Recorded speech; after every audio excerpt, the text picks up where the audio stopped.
Yesus adalah utusan, dan entah secara batin atau secara kesadaran, Pelan suaramu, ketika Bray. halo halo Boleh, Ya boleh, boleh. kedengaran bang, tapi cuman agak pelan gitu. Iya, buatin Iya. sedikit, Bang. Naikin tribulnya.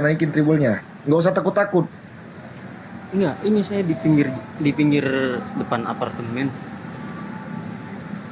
Silakan. Halo, terdengar? Bukan dokter ini ya, Pak Dokter ya. Iya. Oh, memang suaranya lembut. Silakan. Dokter Iya. ini dokter ini penelitian kayaknya dia. Pak Zuma, ketika saya sedang melakukan suatu tulisan, lalu tiba-tiba apabila saya melakukan kesalahan, kenapa ya yang tersentak di diri saya itu bukan gambaran Yesus gitu di diri saya, tetapi ada suatu kuasa yang besar yang memang tuh saya harus meminta ampun kepada dia. Itu kenapa ya, Pak? Kepada dia siapa? Saya tidak tahu, rasanya itu seperti ada sesuatu yang sangat besar yang saya seakan-akan menyampingkan sosok Yesus.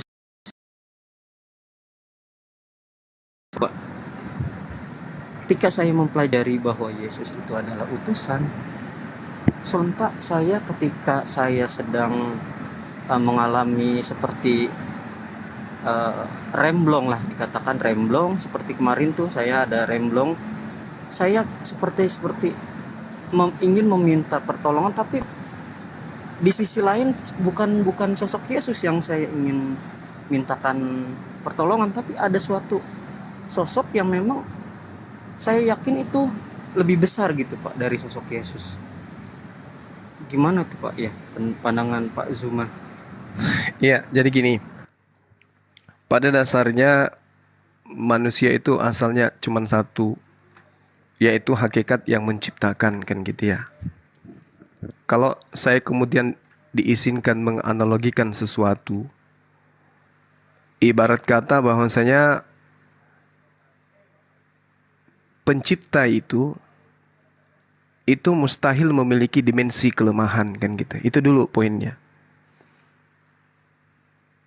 Makanya kalau dikatakan bahwa umat Islam itu menciptakan Tuhannya sendiri, banyak tuduhan seperti itu. Umat Islam itu menciptakan Tuhannya sendiri. Itu adalah tuduhan yang sangat keliru. Umat Islam itu Tuhannya baru datang di abad ke-7.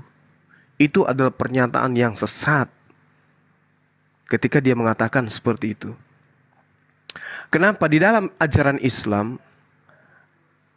dimensi Tuhan itu adalah sesuatu unsur atau zat atau hakikat yang dimana dirinya sendiri meniscayakan ketak terciptaannya. Itulah yang disebut Tuhan. Kalau di Islam disebut ilal. Itu jelas.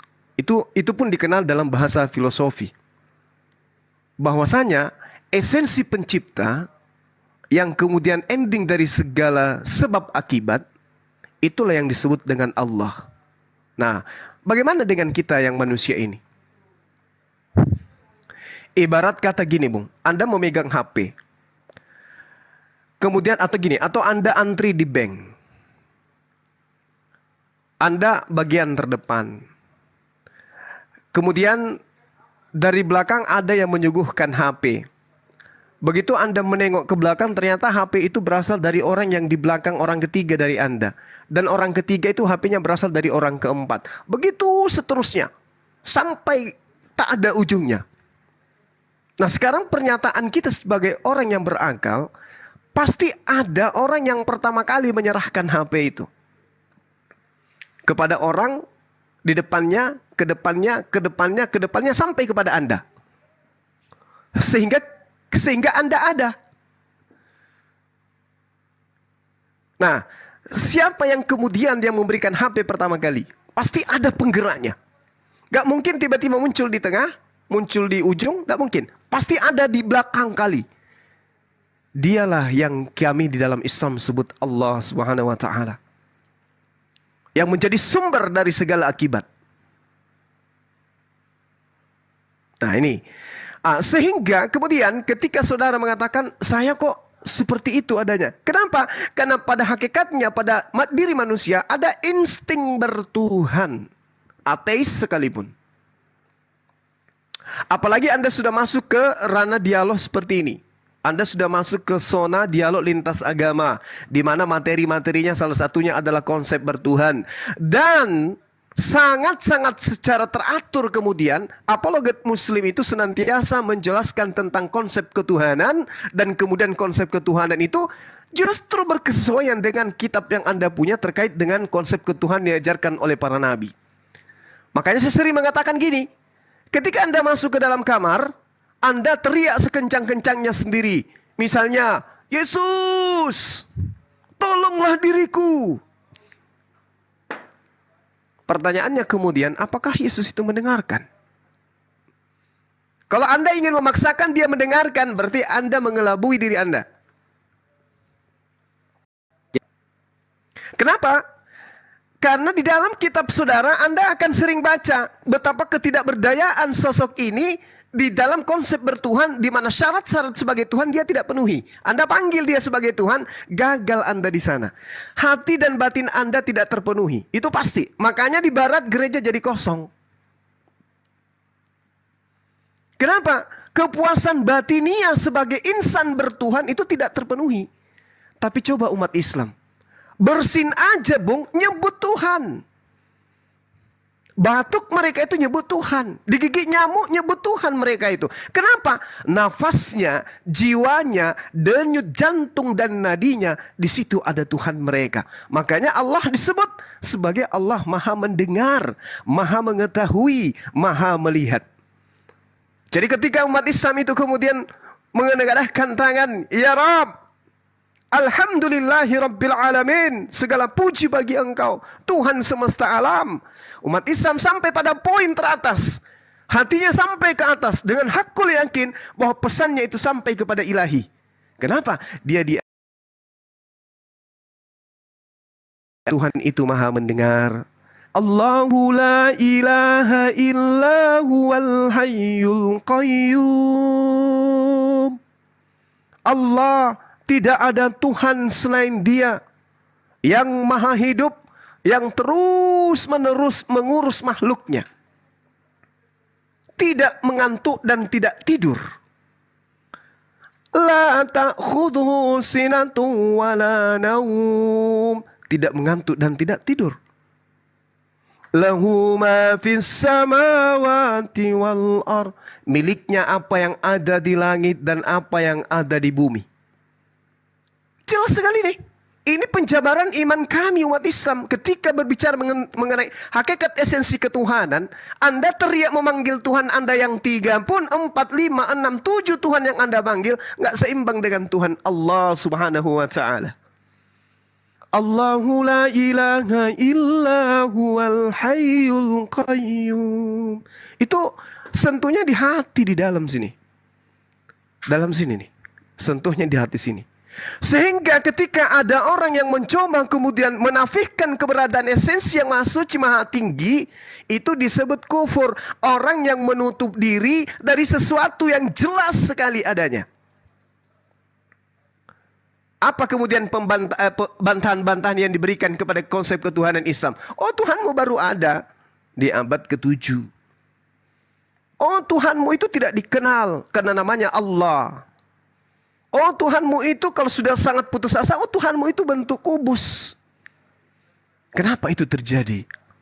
Karena ketidaksinkronan antara apa yang mereka tahu tentang konsep ilahi dengan sembahan umat Islam dan keadaan konsep bertuhan yang ia punya.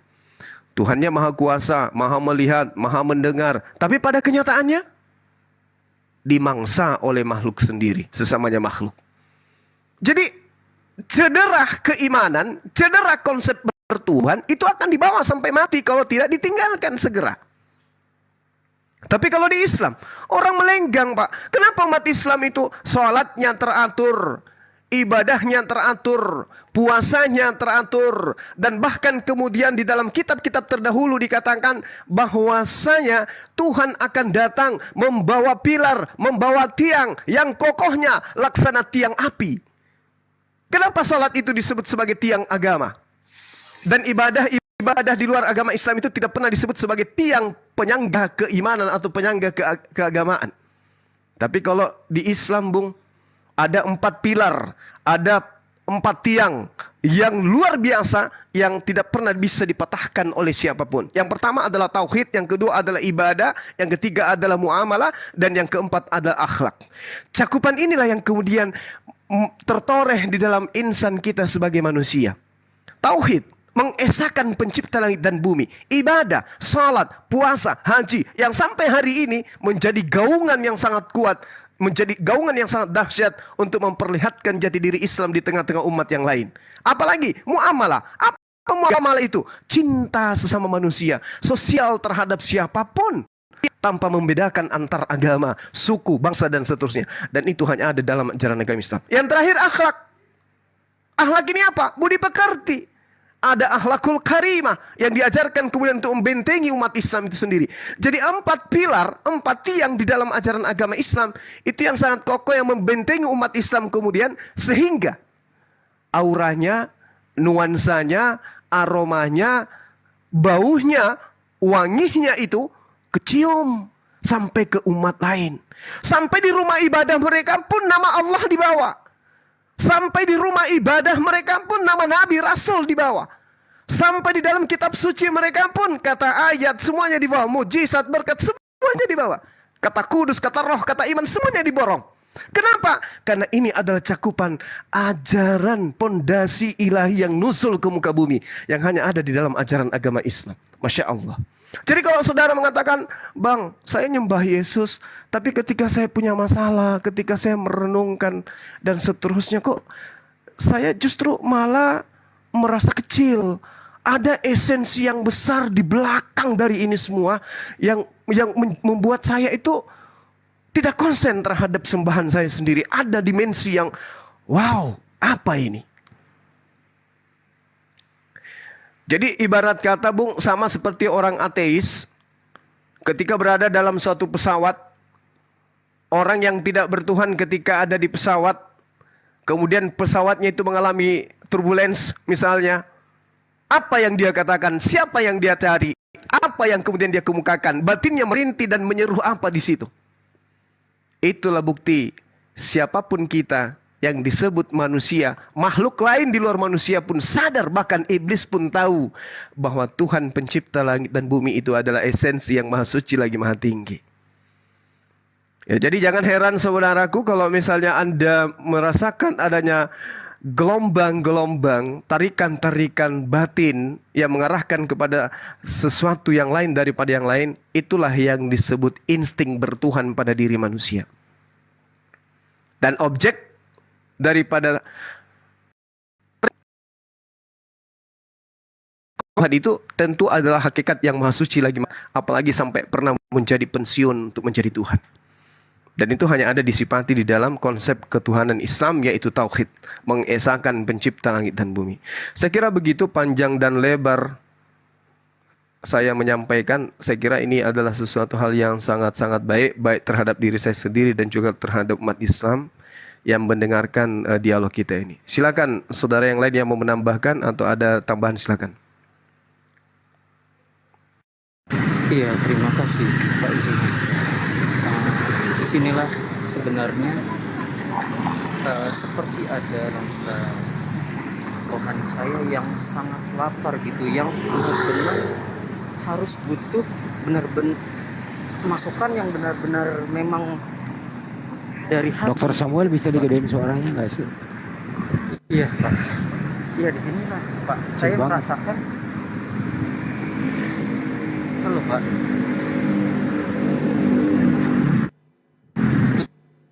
Ya, disinilah saya seperti merasakan di Komal ini. Saya merasakan bahwa rohani saya itu terpenuhi gitu Pak. Terpenuhi dalam arti seperti ini. Ketika saya sedang ingin memahami makna Yesus itu adalah utusan, di Komal ini menjawab. Tetapi ketika saya bertanya dengan teman-teman Kristen saya, kenapa Yesus itu utusan, sangat benar-benar bertentangan sekali dengan apa yang teman-teman Kristen ajarkan di Komal-Komal Kristen mereka, Pak. Bahkan sampai mereka itu menyuruh saya mendengarkan lagu-lagu rohani yang memang itu tidak terpenuhi rasa kegundahan saya. Seperti itu maksudnya.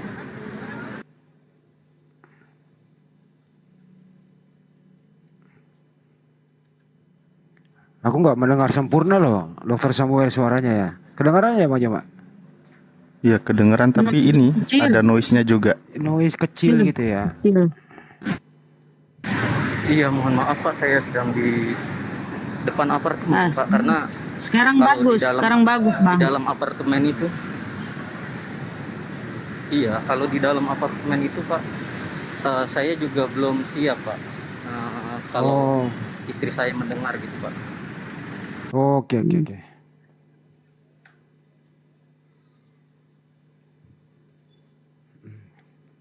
Oke.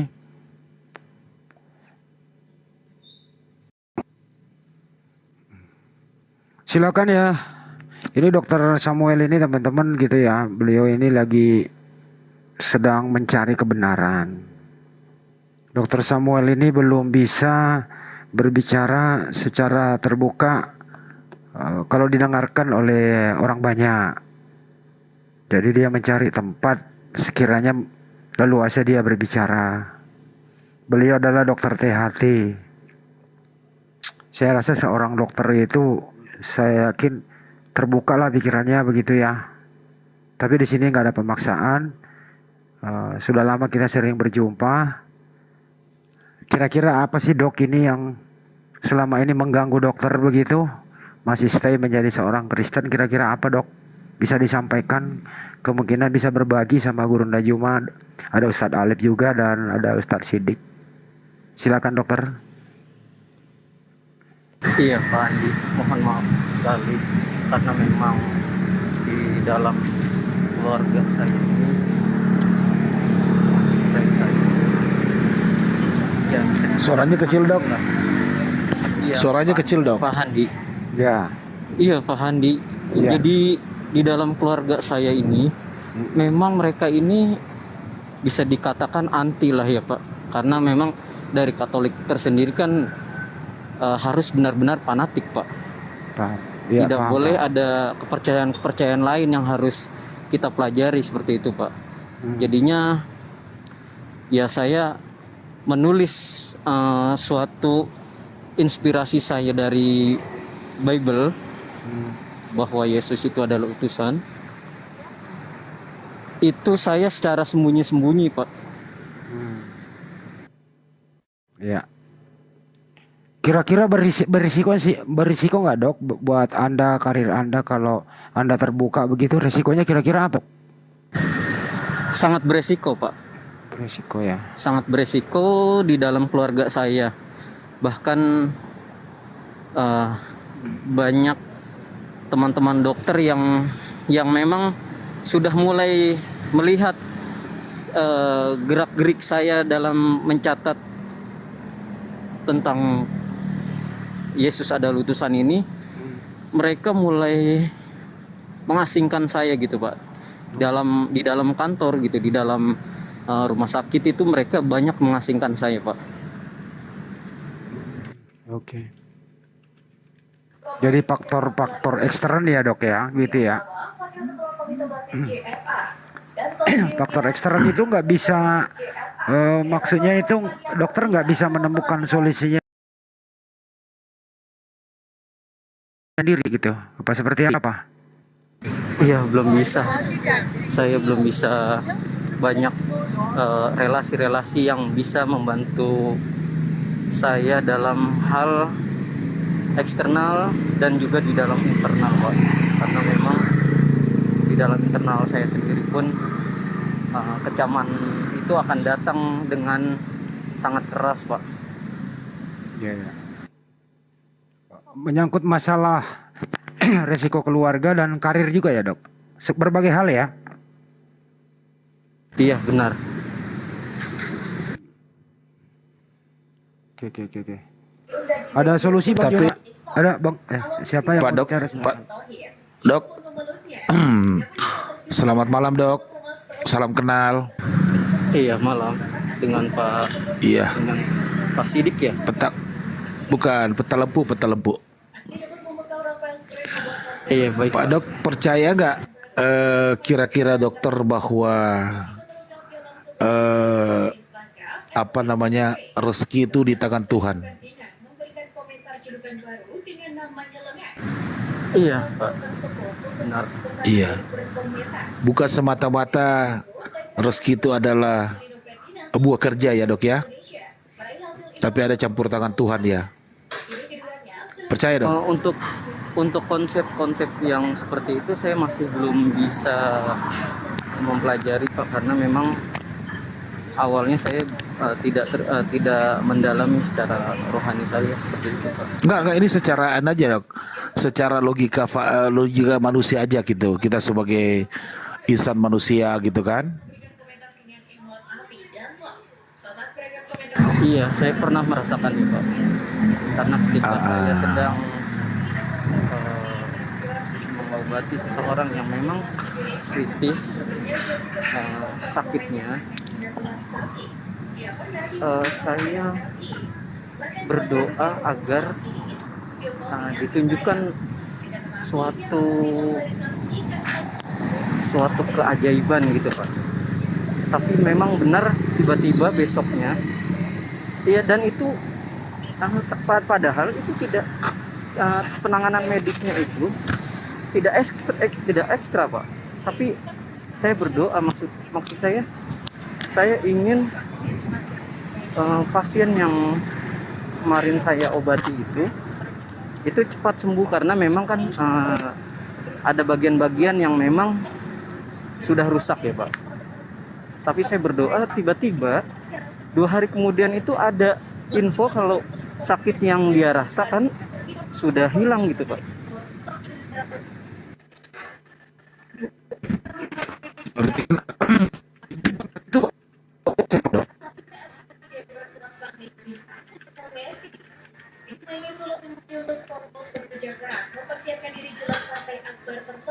Halo? Iya Pak, iya. Halo Pak Dokter. Iya, Itu Pak. waktu itu Ini saya berdoanya sedang kepada di siapa depan dok? apartemen Pak, jadi agak putus-putus suaranya Pak. Cari tempat dulu dok yang bagus. Iya, maksudnya, iya. Pak Dokter waktu itu berdoanya kepada siapa?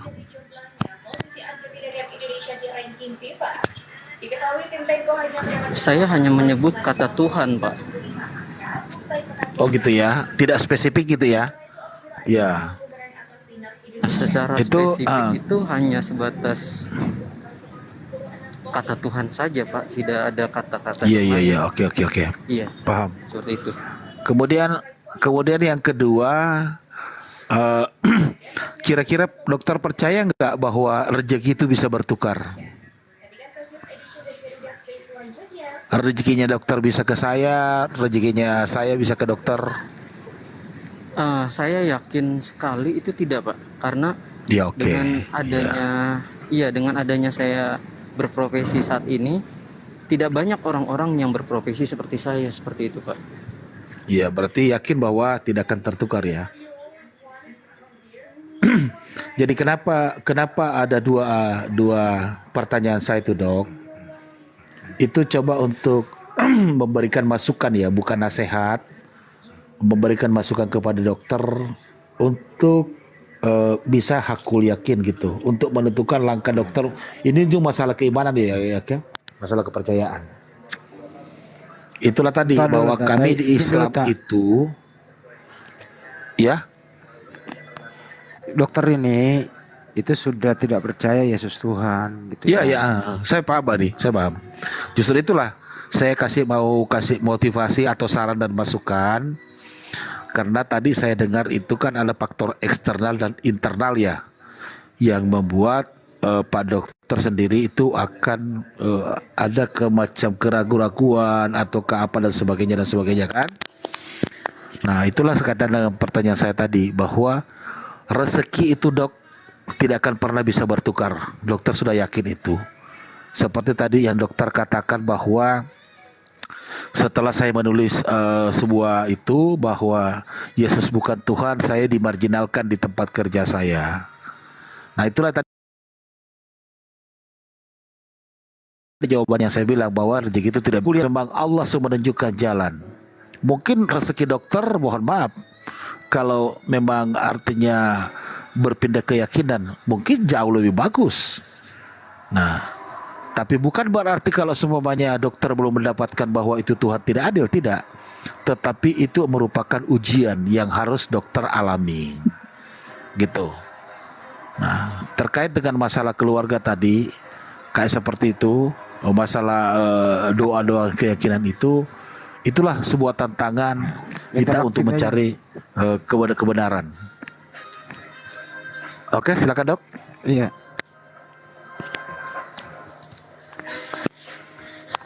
Interaktif aja dulu ya saya. Izin ya, biar Iya. dia tuh nggak bisa kalau terlalu panjang dia nggak bisa nanggapi gitu seperti apa. Iya. Interaktif aja gitu loh. Iya, Dok, saya cuma itu aja sih Bang Andi. Artinya saya pikirkan beliau kan orang intelektual ya. Setidaknya pesan yang mau saya sampaikan berarti pasti Pak Dokter selaku orang intelektual pasti sudah bisa menangkap maksud dan tujuannya gitu. Benar nggak Pak Dok? Iya Pak, silakan. Iya. Saya menyimak Pak. ya, ntar dulu ya. Saya izin ya. Iya, kira-kira Ya. gitu. Dokter tadi kan faktor ekstern, faktor intern, karir, keluarga begitu. Kira-kira apa yang kami bisa bantu untuk berbagi gitu loh? Atau ada nggak cara lain yang bisa dokter tempuh yang agak berat supaya bisa tidak mengalami hal kontradiksi antara hati Anda dengan keadaan di luar begitu. Kira-kira ada yang bisa kami bantu dok?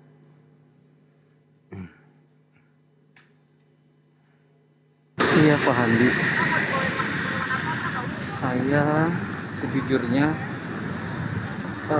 sangat enggan Pak Handi untuk meminta bantuan kepada orang-orang karena memang dalam iman saya, Agak deketin mic-nya dikit, agak deketin dok. saya itu harus bergantung kepada halo Pak Handi. Agak deketin mic-nya ke ini, agak Iya, deketin Pak aja. Handi.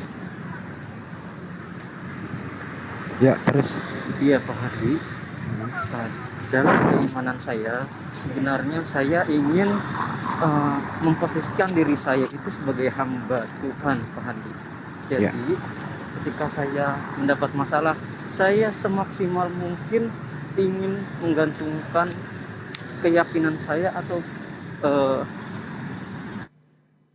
keluh kesah saya kepada Tuhan Pak Handi. Jadi saya sampai saat ini ketika dalam keadaan banyak masalah atau memang sedang dalam banyak ujian-ujian yang pernah saya alami, saya ingin menggantungkan diri saya itu tidak kepada orang-orang yang memang terkadang seseorang itu ada jasa pamrihnya seperti itu Pak Handi. Jadi To the point dok. ini Dok, apakah keyakinan. Iya. takut karir apa keluarga? Ini yang dominan berpengaruh di sini apa dok? Karir dan keluarga gitu? Yang sangat dominan ini keluarga Pak Handi. Keluarga ya. Baik. Iya.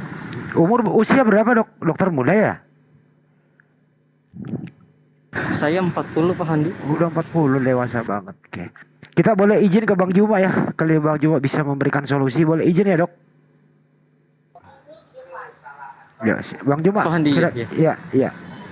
Izin ya. Bang Juma, kira-kira seperti apa ini Bang Juma? Silakan. Iya, jadi gini, di dalam Al-Quran itu Allah Subhanahu wa Ta'ala mengatakan begini. Bismillahirrahmanirrahim. Man zalladhi yuqridullah qardan hasana wa yudha'ifahu lahu wa lahu ajrun karim. Allah kemudian menyatakan Kan barang siapa yang meminjamkan kepada Allah dengan pinjaman yang baik, maka Allah akan mengembalikannya berlipat ganda untuknya. Dan baginya pahala yang mulia. Apa yang dimaksud ayat ini?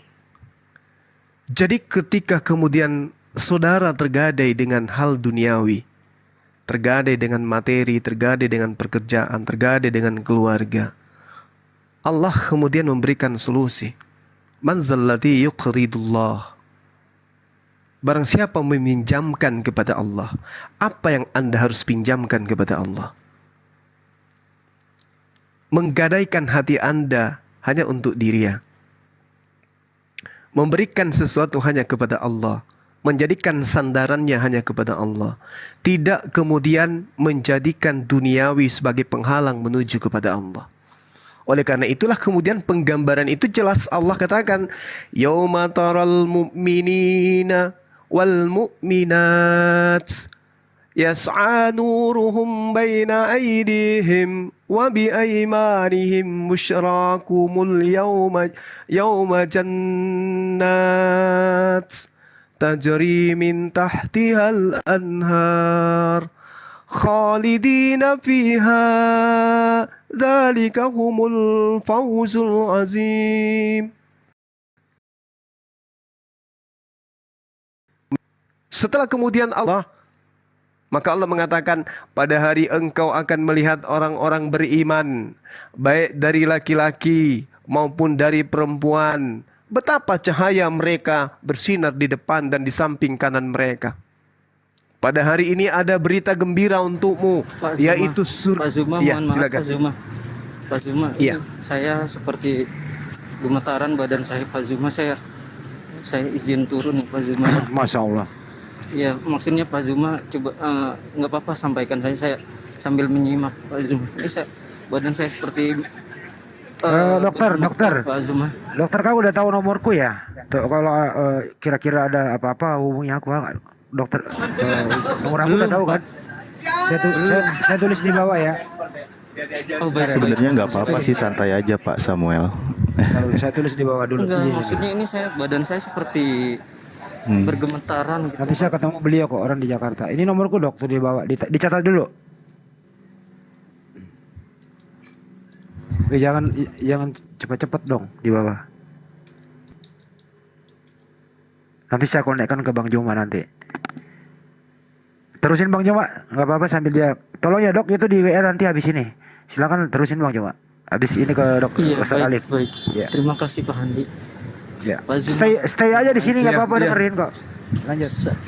Enggak, ini badan saya seperti gemetaran, saya enggak kuat Pak Handi. Masya Allah. Mohon maaf ya semua. Iya ya. Di WA ke saya ya. Iya, Bang. Iya, Di calling ke saya ya. selamat malam Bang. semua. Oke. Iya, selamat malam semua. Assalamualaikum warahmatullahi wabarakatuh. Semoga dapat hidayah bang. Alam. Amin. Masya Allah. Terusin Bang Juma. Ya, sedikit ya Bang Richard ya, sebentar ya. Jadi ketika kemudian Allah mengatakan, barang siapa meminjamkan kepada Allah dengan pinjaman yang baik, kita punya waktu. Allah tidak kemudian mengatur apa yang harus kita lakukan pada waktu-waktu yang diberikan oleh Allah. Bahwa kita harus seperti ini, tidak harus seperti itu. Allah hanya memberikan petunjuk. Kebenaran itu sudah datang. Barang siapa yang mau beriman, laksanakan potensi beriman itu dalam kehidupan. Barang siapa yang ingin kufur, kafir, silakan kafir. Allah tidak kemudian memaksakan. Tapi Allah memberikan koridor. Man zalladzi yuqridullah qardan hasana fayudha'ifahu lahu wa lahu ajrun karim. Barang siapa meminjamkan kepada Allah dengan pinjaman yang baik, usianya, waktunya, hartanya, ilmunya, semuanya diserahkan hanya kepada Allah, maka kata Allah akan mengembalikannya berlipat ganda untuknya. Nah, sehingga Allah mengatakan, yauma taral mu'minin wal mu'minati yas'a nuruhum baina aydihim wa bi aymanihim busyrakumul yawma jannat tajri min tahtihal anhar khalidina fiha dzalika humul fawzul azim. Masya Allah. Pada hari engkau akan melihat orang-orang yang beriman, laki maupun perempuan. Betapa cahaya mereka bersinar di depan dan di samping kanan mereka. Lalu dikatakan kepada mereka, pada hari ini ada berita gembira untukmu, yaitu surga-surga yang mengalir di bawahnya sungai-sungai. Mereka kekal di dalamnya. Demikianlah, itulah hal kemenangan yang agung untuk mereka yang telah meminjamkan waktu, usianya, ilmunya untuk Allah. Lalu Allah mengatakan apa? Yauma yaqulul munafiquna wal munafiqati lil ladzina amanu zuruna naqtabis min nurikum qila irji'u wara'akum faltamisu nura faduriba bainahum bisurin lahu bab batinuhu fihi rahmat wa zahiru min kibalihil azab. Nauzubillah.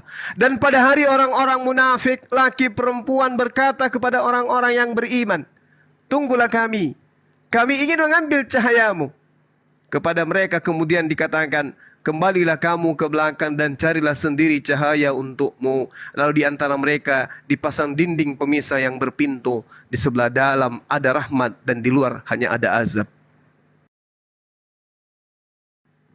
Nah, inilah keistimewaan orang-orang yang kemudian mengambil daripada potensi iman yang diserahkan oleh Allah kepada dia sebagai manusia.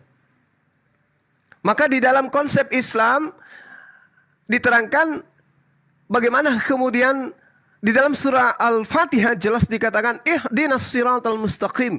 Berikanlah kepada kami hidayah kepada jalan yang lurus. Berikanlah hidayah, berikanlah petunjuk kepada kami kepada jalan yang lurus itu. Lembutkan hati kami kepada jalan yang lurus itu, sehingga kami mudah di dalam menjalankan potensi-potensi yang kami punya terhadap syariat-syariat-Mu. Ini yang diperintahkan oleh Allah. Makanya dikatakan Allahumma hdina fi man hadait, kepada aku dalam golongan orang-orang yang Engkau berikan hidayah. Itu jelas itu. Maka kemudian ketika Allah menciptakan manusia, ada potensi, ada alat deteksi pada diri manusia berupa akal dan juga syahwat, nafsu. Lalu kemudian Allah memberikan petunjuk berupa kitab suci. Ketika kitab suci connect dengan syahwat dan juga nafsu, keinginan kita dan juga akal kita, maka disitulah potensi iman itu ada. Ya, jadi kalau saudara kita kemudian mendengarkan Al-Quranul, kemudian lalu beliau merasakan sesuatu yang membuat dirinya itu merasa aneh, itu sudah digambarkan dalam Al-Quran. Innamal mu'minuna alladzina idza dzukirallahu wajilat qulubuhum wa idza tuliyat alaihim ayatuhu zadathum imana wa ala rabbihim yatawakkalun. Innamal mu'minuna alladzina idza dzukirallahu wajilat qulubuhum wa idza tuliyat alaihim ayatuhu zadathum imana wa ala rabbihim yatawakkalun. Sesungguhnya orang-orang beriman adalah mereka yang apabila disebut nama Allah gemetar hati mereka, dan apabila dibacakan ayat-ayatnya kepada mereka bertambah kuat iman mereka, dan hanya kepada Tuhan mereka bertawakal. Nah, selanjutnya setelah ada potensi seperti itu, jika kemudian dia melembutkan hatinya, lalu menerima Islam sebagai agamanya, menerima Al-Quran sebagai panduan hidupnya, maka Allah mengatakan, alladzina yuqimunas shalah wa mimma razaqnahum yunfikun. Mereka kemudian dinyatakan adalah orang-orang yang melaksanakan sholat dan yang mengimpakkan sebagian dari rezeki yang kami berikan kepada mereka. Jadi sahabat-sahabat sekalian, kalau tadi ada saudara kita mendengarkan bacaan suci, ayat-ayat suci Al-Quran, lalu kemudian dia merasa tersentuh gitu ya. Ya itu karena memang Al-Quran ini adalah kalimat Allah, kalimat yang kemudian langsung terhadap orang-orang yang melembutkan hatinya itu memiliki nilai lain daripada bacaan atau kalimat-kalimat biasa. Saya kira begitu Bang Handi dan juga teman-teman kita yang ada di sini. Kepanjangan saya bercakap. Di sini ada Pak Richard kembali bersama dengan kita. Saya serahkan kepada saudara-saudara karena saya untuk sementara mau istirahat barang 10 menit sampai 15 menit. Waktu dan tempat mari Kidi. Silakan. Sebelum ke Pak Richard, saya ke Ustadz Alif dulu. Ustadz Alif. Iya. Ya, ada Siap, Bang. trik-trik seperti apa sih Ustadz kalau ada hal demikian tadi itu faktor karir, faktor keluarga, tapi sebenarnya udah tahu kebenarannya itu ada di mana begitu. Kira-kira apa trik-triknya itu Ustadz? Silakan. Ya, sebenarnya tadi sudah sangat menyeluruh ya dari Gurunda. Saya pun turut merasakan getarannya gitu. Namun kembali lagi sih masalah bagaimana kadang setiap orang dekat hidayah itu godaan pun akan semakin besar menimpanya. Makanya kan selalu terjadi peperangan batin dalam diri, itu hal yang biasa. Kayak gitu kan, peristiwa seperti itu sering terjadi kepada orang-orang, makanya terjadi pergejolakan. Padahal ayat-ayat Al-Quran itu udah sangat jelas. Ketika dia benar, contoh saya akan mengutip ya beberapa salah satu di ayat Al-Quran. Misal kalau dia sudah ada keyakinan yang kuat dan seterusnya, benar-benar, karena ketika sudah satu tidak diyakini ada sang maha lebih dari yang sebelumnya dia yakini sebagai Tuhan. Misal ketika masuk ke dalam Islam itu tidak ada paksaan kan gitu ya, la ikraha fid din yang sering kita bahas ayatnya. Namun kekuatannya sebenarnya seandainya dia sudah yakin menuhankan satu Tuhan Allah Subhanahu wa taala, itu diperkuat di Al-Baqarah, itu kan diperkuat di ayat berikutnya.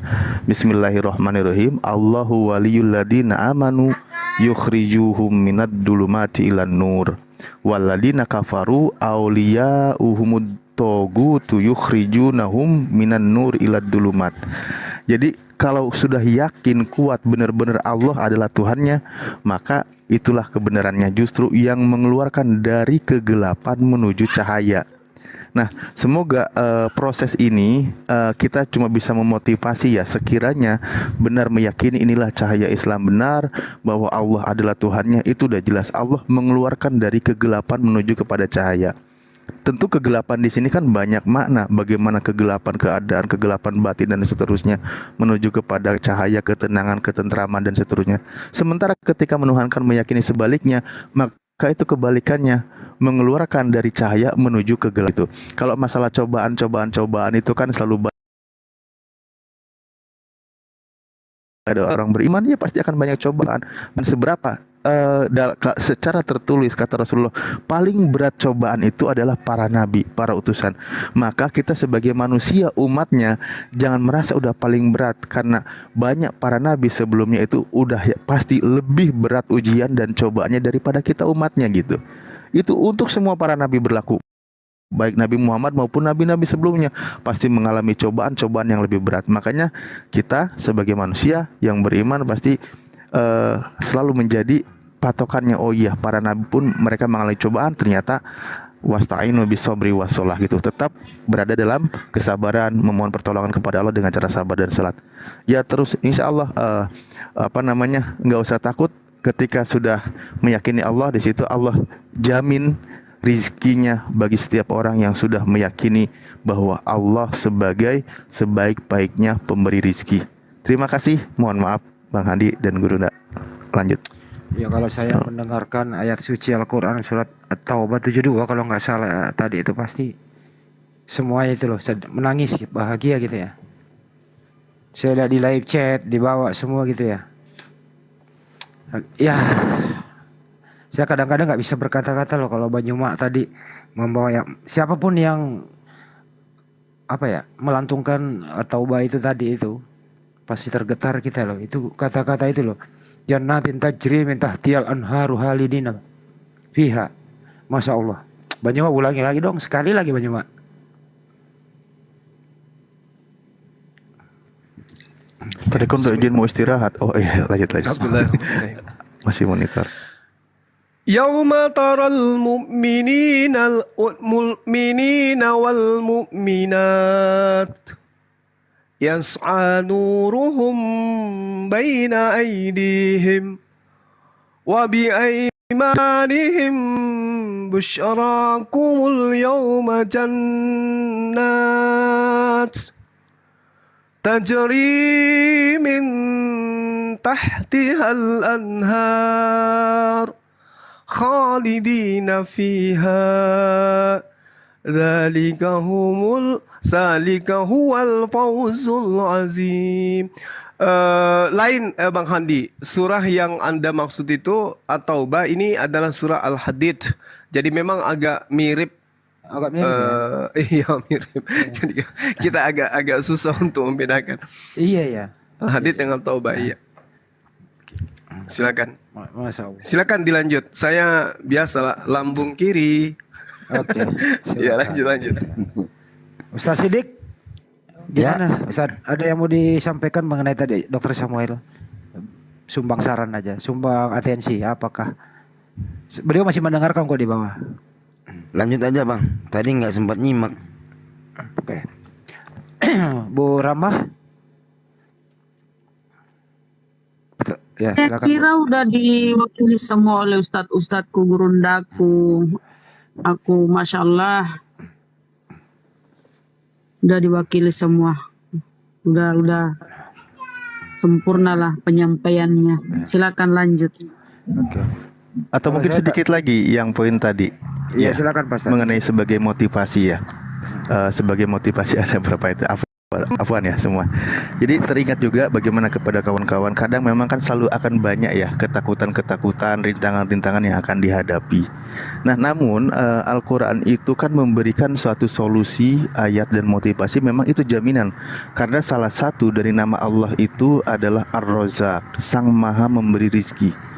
Allah bisa memberikan rizki kepada siapa yang dikehendaki. Nah, ketika bahwa di dalam Al-Quranul Karim dikatakan ketika orang itu benar-benar sudah meyakini satu Tuhan, tidak ada Tuhan yang lain, dan diyakini adalah Allah Subhanahu wa Ta'ala, dan mengucapkan kalimat itu, maka dia ketakutannya mutlak kepada Allah. Kata Allah, Bismillahirrahmanirrahim, wa may yattaqillaha yaj'al lahu makhraja. Barang siapa yang bertakwa kepada Allah atau takut hanya kepada Allah, Allah memberikan solusi kepadanya, jalan keluar. Jadi jalan keluar itu Allah berikan. Jadi nggak usah bingung. Istilahnya kan begitu ya. Allah berikan jalan keluar. Bahkan wa yarzuqu min haitsu la yahtasib. Allah memberikan rizki dari jalur yang tidak terduga. Jadi ketika ketakutan mungkin ada pintu rezeki terputus karena sebelumnya berkaitan dengan keharaman, syubhat dan seterusnya, maka Allah justru memberikan rezeki dari jalur lain yang tidak terduga yang memang dia tidak tahu gitu. Wa mayyatawakkal 'ala Allah fa huwa hasbuh. Memang ketika orang itu benar-benar bergantung kepada Tuhannya, satu Tuhan, Allah Subhanahu wa Ta'ala, Allah cukupkan segala urusannya. Nah, itu semoga ya. Jadi sebenarnya ketakutan itu manusiawi dan memang selalu datang godaan setan. Tetap pengkuh kepada satu Tuhan, Allah Subhanahu wa Ta'ala, dan di situ Allah jaminkan memberikan jalan keluar, memberikan rezeki dari yang tidak terduga. Allah cukupkan, Allah bereskan segala urusannya. Ya, terima kasih Afwan kalau nambah waktu.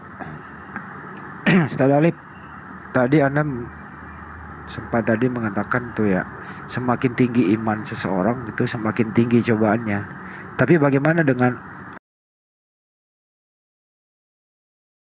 akan mencoba suatu kaum kalau tidak, seperti apa ini ya? Aduh sebentar noise. Ya, cobaan itu kan sesuai dengan batas kemampuan umatnya. Makanya itu nanti level keimanan. Nah, para nabi yang imannya begitu kuat, maka cobaannya akan lebih kuat. Nah, kita kapasitasnya seperti apa, disitulah batas kemampuannya gitu. Jadi jangan dikira kita itu diuji, kita ini tidak mampu. Justru Allah itu sangat adil menguji hambanya karena kita mampu melewatinya gitu. Tidak mungkin lah sekarang logikanya ujian anak kuliahan diberikan kepada anak TK, itu nggak mungkin. Pasti sesuai dengan levelnya, kan gitu ya. Jadi memang Allah itu menguji sesuai dengan kapasitas atau kemampuan hambanya. Jadi tidak usah takut apa nih. Ya. Itu. Wah.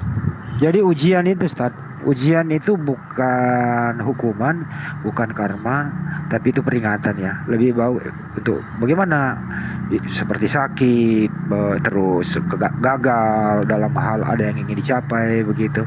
Ini hukuman, ujian untuk menguji ketakwaan kita seperti apa, Mas Ustaz? Ya, kalau di dalam Al-Quran itu kan masih di Al-Baqarah juga ya. Bismillahirrahmanirrahim, wala nabluwannakum bisyai'in minal khaufi wal ju' wa naqsi minal amwal was samarot.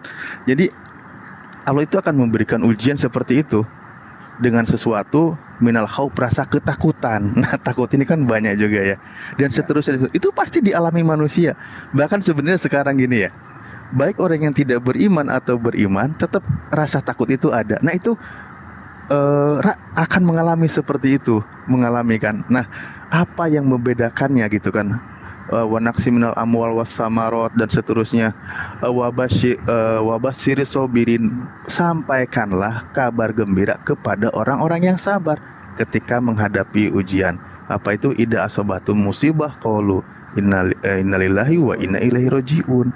Sebenarnya kembali kepada Allah. Makanya orang beriman itu akan mengalami ketenangan ketika dia mengalami banyak ujian dan cobaan, dan itu memang datangnya dari Allah. Pasti Allah akan mencabutnya. Sementara kita disuruh sabar. Makanya tadi bunyi ayatnya wasta'inu bisobri wasolah. Cukup dengan sabar, pasti ujian ini berlalu, pasti kita mampu, yakin kita bisa, karena Allah itu maha adil. Tidak mungkin Allah menguji kita di luar batas kemampuan kita, kan gitu. Iya. Dan kembali dengan sabar wasolah. Jadi ya artinya tetap berarti Allah itu agar kembali kita tetap terus berkomunikasi dengan Allah dengan cara sholat. Makanya kan ketika kita sholat, iyyaka na'budu wa iyyaka nasta'in, kepada Engkau lah kami mengabdi, beribadah, menyembah, dan kepada Engkau pula kami memohon pertolongan, yaitu tadi dari segala ujian dan seterusnya. Mantap. Begini Ustaz, bagaimana dengan ujian bagi orang yang beriman, orang mukmin begitu? Terus orang kafir juga apa sama? Ini untuk orang kafir ujian apa seperti apa gitu loh? Beda dong, Pak Ustaz. Gimana itu menerjemahkannya? Ya, mengenai masalah ujian, tentu dialami orang beriman kan ada ujian itu kan sebenarnya banyak tingkatannya ya. Ketika kemiskinan, karena memang konsep dasarnya dulu bahwa ketika misal baik di surah Al-Mulk ayat 2, di surah Al-Insan ayat 2 itu kan konteksnya alladzi khalaqal mauta wal hayata liyabluwakum ayyukum ahsanu amala. Jadi ternyata kita ini untuk diuji. Nah, ujian manusia di dalam kehidupan ini kan gitu, terutama untuk beriman dulu nih, itu kan banyak. Ketika dia kaya, tentu ujiannya dengan kekayaan. Ketika dia miskin, ujiannya juga dengan kemiskinan. Ketika dia sehat, ujiannya dengan kesehatan. Ketika dia sakit, ujiannya dengan kesakitan. Maka ketika orang beriman itu kan membedakannya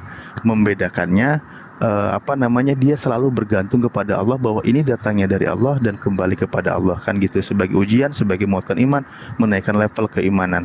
Nah, ketika di luar orang yang beriman, bagaimana? Disitulah Allah menunjukkan pertama masalah contoh tetap manusia itu diberi rezeki, banyak rezeki dan sebagainya. Itu membuktikan, menunjukkan sifat rahmannya Allah. Nah, bagaimana nanti ada istilah namanya ketika dengan cara dosa, ketika itu istidraj gitu kan. Bahkan kalau masalah orang yang tidak beriman itu udah di luar konteks lagi lah istilahnya nanti pembahasannya ya. Saya coba di internal dulu mengenai beriman. Karena kalau di luar beriman, ketika Allah menciptakan jaminan memuliakan itu udah Allah jaminkan kok. Ayatnya tertulis, bahkan saya nggak tahu ini kalau di keyakinan di luar Islam itu ya. Karena di dalam Al-Quran itu tertulis ayat begini, Bismillahirrahmanirrahim, walaqad karramna bani bani Adam wa hamalnahum fil barri wal bahri wa razaqnahum minat thayyibati wa faddalnahum ala katsirin mimman khalaqna tafdila. Jadi Allah itu memuliakan seluruh keturunan Adam. Pertama tanpa terkecuali, mengenai rizki pun semua Allah jamin tanpa memandang agamanya. Itulah disebut makanya sifat rahmannya Allah. Bismillahi ar-Rahman, Allah Maha Pengasih, seluruh Allah muliakan, Allah beri rizkinya, tanggung semuanya, baik orang beriman atau tidak beriman. Tapi Karena tidak yang rahim dia, membedakannya Ustaz, yang ya. Kalau untuk orang kafir tidak rahim dia. dijamin seluruh, ini konteks di dunia ya, dijamin seluruh, baik dia beriman atau tidak beriman. Tetapi kalau ar-Rahim tentu yang merasakan sedikit, karena nanti hanya orang-orang yang beriman nanti di akhirat gitu. Kalau di dunia ini Berarti semuanya kasihan dikasih. sekali ya orang yang kafir itu udah hidupnya miskin, ujungnya mati masuk neraka. Sangat disayangkan ya. Kalau mereka tahu begitu nggak dia akan kafir, tapi dia nggak tahu mungkin. Dokter Andi izin saya tambahkan sedikit ya, bisa ya? Yang banyak dong. Ya, di dalam Quran surat Al-Baqarah ayat 286 kan Allah tidak membebani seseorang melainkan sesuai dengan kesanggupannya, ya kan?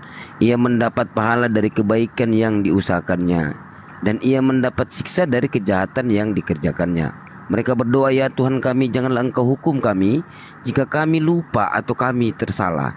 Ya Tuhan kami, janganlah Engkau bebankan kepada kami beban yang berat sebagaimana Engkau bebankan kepada orang-orang sebelum kami. Ya Tuhan kami, janganlah Engkau pikulkan kepada kami apa yang tak sanggup kami memikulnya. Beri maaflah kami, ampunilah kami, dan rahmatilah kami. Engkaulah penolong kami, maka tolonglah kami terhadap kaum yang kafir. Nah, kalau kita lihat di hadis Muslim, jadi di sini bunyinya gini: Allah mencatat takdir setiap makhluk sebelum sekian ribu tahun sebelum penciptaan langit dan bumi. Terus kita masuk di dalam Al-Qur'an surah Al-Mu'minun ayat 115 sampai 116 ya. Maka apakah kamu mengira bahwa sesungguhnya kami menciptakan kamu secara main-main saja, dan bahwa kamu tidak akan dikembalikan kepada kami? Maka kami maha tinggi Allah, Raja yang sebenarnya tidak ada Tuhan, tidak ada Tuhan selain Dia, Tuhan yang mempunyai arsy yang maha mulia. Jadi di sini kalau seperti Ustadz Alif dan Guru tadi jabarkan tadi, setiap ujian itu kan ada hikmahnya, dan Allah tidak akan membebankan kaumnya sesuai dengan batas kemampuannya, kayak gitu sih.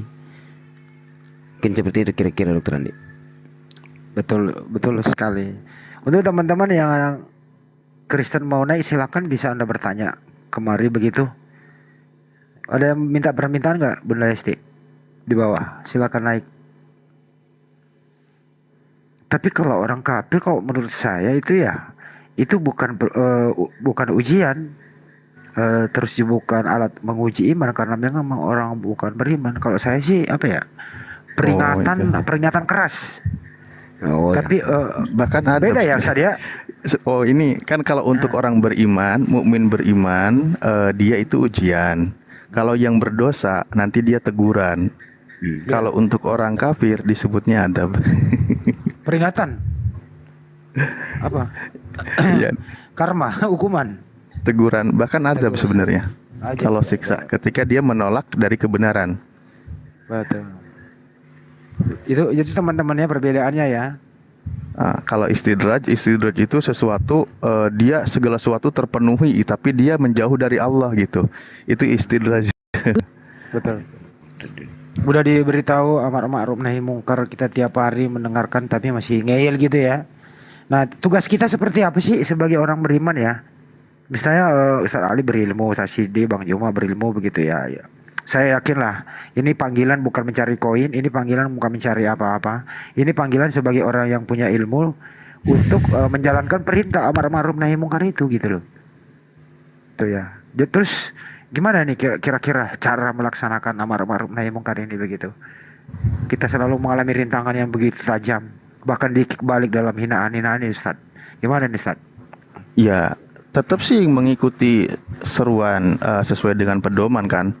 Bismillahirrahmanirrahim. Ud'u ila sabili rabbika bil hikmah wal mau'idotil hasanah wajadilhum billati hiya ahsan gitu.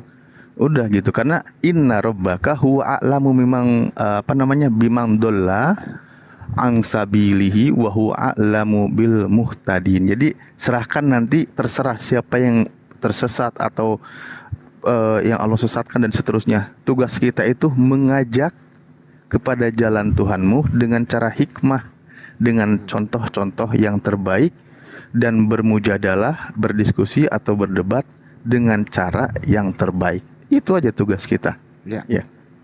Tapi kadang-kadang Pak Ustadz, kita juga manusiawi ya, dinamika dalam diskusi gitu loh. Tapi alhamdulillah sering ini ya, diserang berbagai kata binatang lah, menyerang personal lah ya. Itu Tapi masih sebetulnya mending Bang Adi. gimana? Aku gara-gara ini nih, TikTok bikin kayak gini nih, aku nggak diakuin di saudaraku. Sama kalau ini ya, sama tante-tante ya. Kalau bapak sih ya ngakuin anaknya, kakak ngakuin adik. Cuman dari keluarga tante, karena saya punya tante penginjil. Dia gak ngakui saya, saudaranya. Jadi kalau ada bilang, ini keponakanmu ya? Enggak, gak tahu, gak kenal gitu. Tapi Anda kehilangan tante, tapi sejak Ibu Hesti ada di sini gitu ya, saudara Anda tuh bertambah sampai bisa jutaan loh. Iya Nggak benar. apa-apa kehilangan tante, yang penting kan dapat om. Boleh. Iya tantenya gak ngakuin, omnya juga gak. Jadi tugas kita hanya menyampaikan ya Allah yang Benar. memberi petunjuk seperti di surah Al-Qasas ya 56. Bismillahirrahmanirrahim.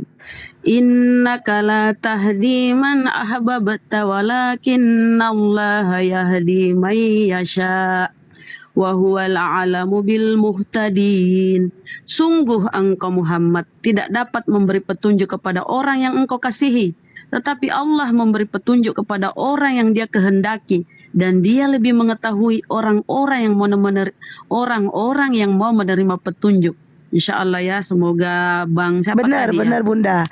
Jadi tadi malam saya Semoga keteleponan sama abang saya. Abang saya imannya udah mulai goyah dia. Cuma dia masih bilang aku Masya sibuk, Allah. nantilah. Imannya udah mulai goyah. Cuma dia bilang aku lagi sibuk, nantilah kapan-kapan kita ngomong gitu dia. Nah, betul-betul. Kita hanya menyampaikan ya yang memberi hidayah Allah Subhanahu wa taala. Semoga teman-teman kita amin. Semoga Bang Samuel dapat petunjuk ya dari Allah. Amin, amin, amin, amin. insyaallah. Yang Coba mendengarkan saya ayat tambahkan suci. sedikit ya. Ya, silakan. Izin ya dokter. Di dalam Quran surat Al-Imran juga ayat 104 kan. Dan hendaklah dari Wal takum minkum ummatun yad'una ilal khairi wa ya'muruna bil ma'ruf wa yanhauna 'anil munkari wa ulaika humul muflihun. Sadaqallahu adzim. dan Baru kali ini hendaklah- lo aku dengar Bang Handi itu ngaji, sumpah. Iya, merdu juga lo suaranya. Iya, baru kali ini Semuanya lo nggak dia di mau. sini. Ya orang saya guru karate kok, gimana sih? Ih, bagus tuh suaranya Bang Handi. Tapi kenapa baru ini? Kenapa dari kemarin-kemarin enggak? Ya, artinya jangan, kan ada ustad, gue kan cuma murid, gimana sih? Astagfirullahaladzim. Artinya dan hendaklah ada dari kamu satu umat yang menyeru kepada kebajikan, menyuruh kepada yang ma'ruf dan mencegah dari yang mungkar. Mereka adalah orang-orang yang beruntung. Nah, beruntung. Terus di dalam Al-Qur'an surat An-Nahl ayat 125, ajaklah manusia ke jalan Tuhanmu dengan cara yang bijaksana, pengajaran yang baik, dan berdialog dengan mereka dengan cara-cara yang baik. Sesungguhnya Tuhanmu dialah yang lebih mengetahui tentang siapa yang tersesat di jalannya, dan dialah yang lebih mengetahui orang-orang yang mendapat petunjuk. Masya Allah. Masya Allah. Lanjut dokter. An-Nahl 125 tadi ya? Iya dokter. Ya itu tadi udah ila sabil rabbika bil hikmah wal mau. Tapi terkadang, bukan terkadang sih, kita udah baik-baik diserang.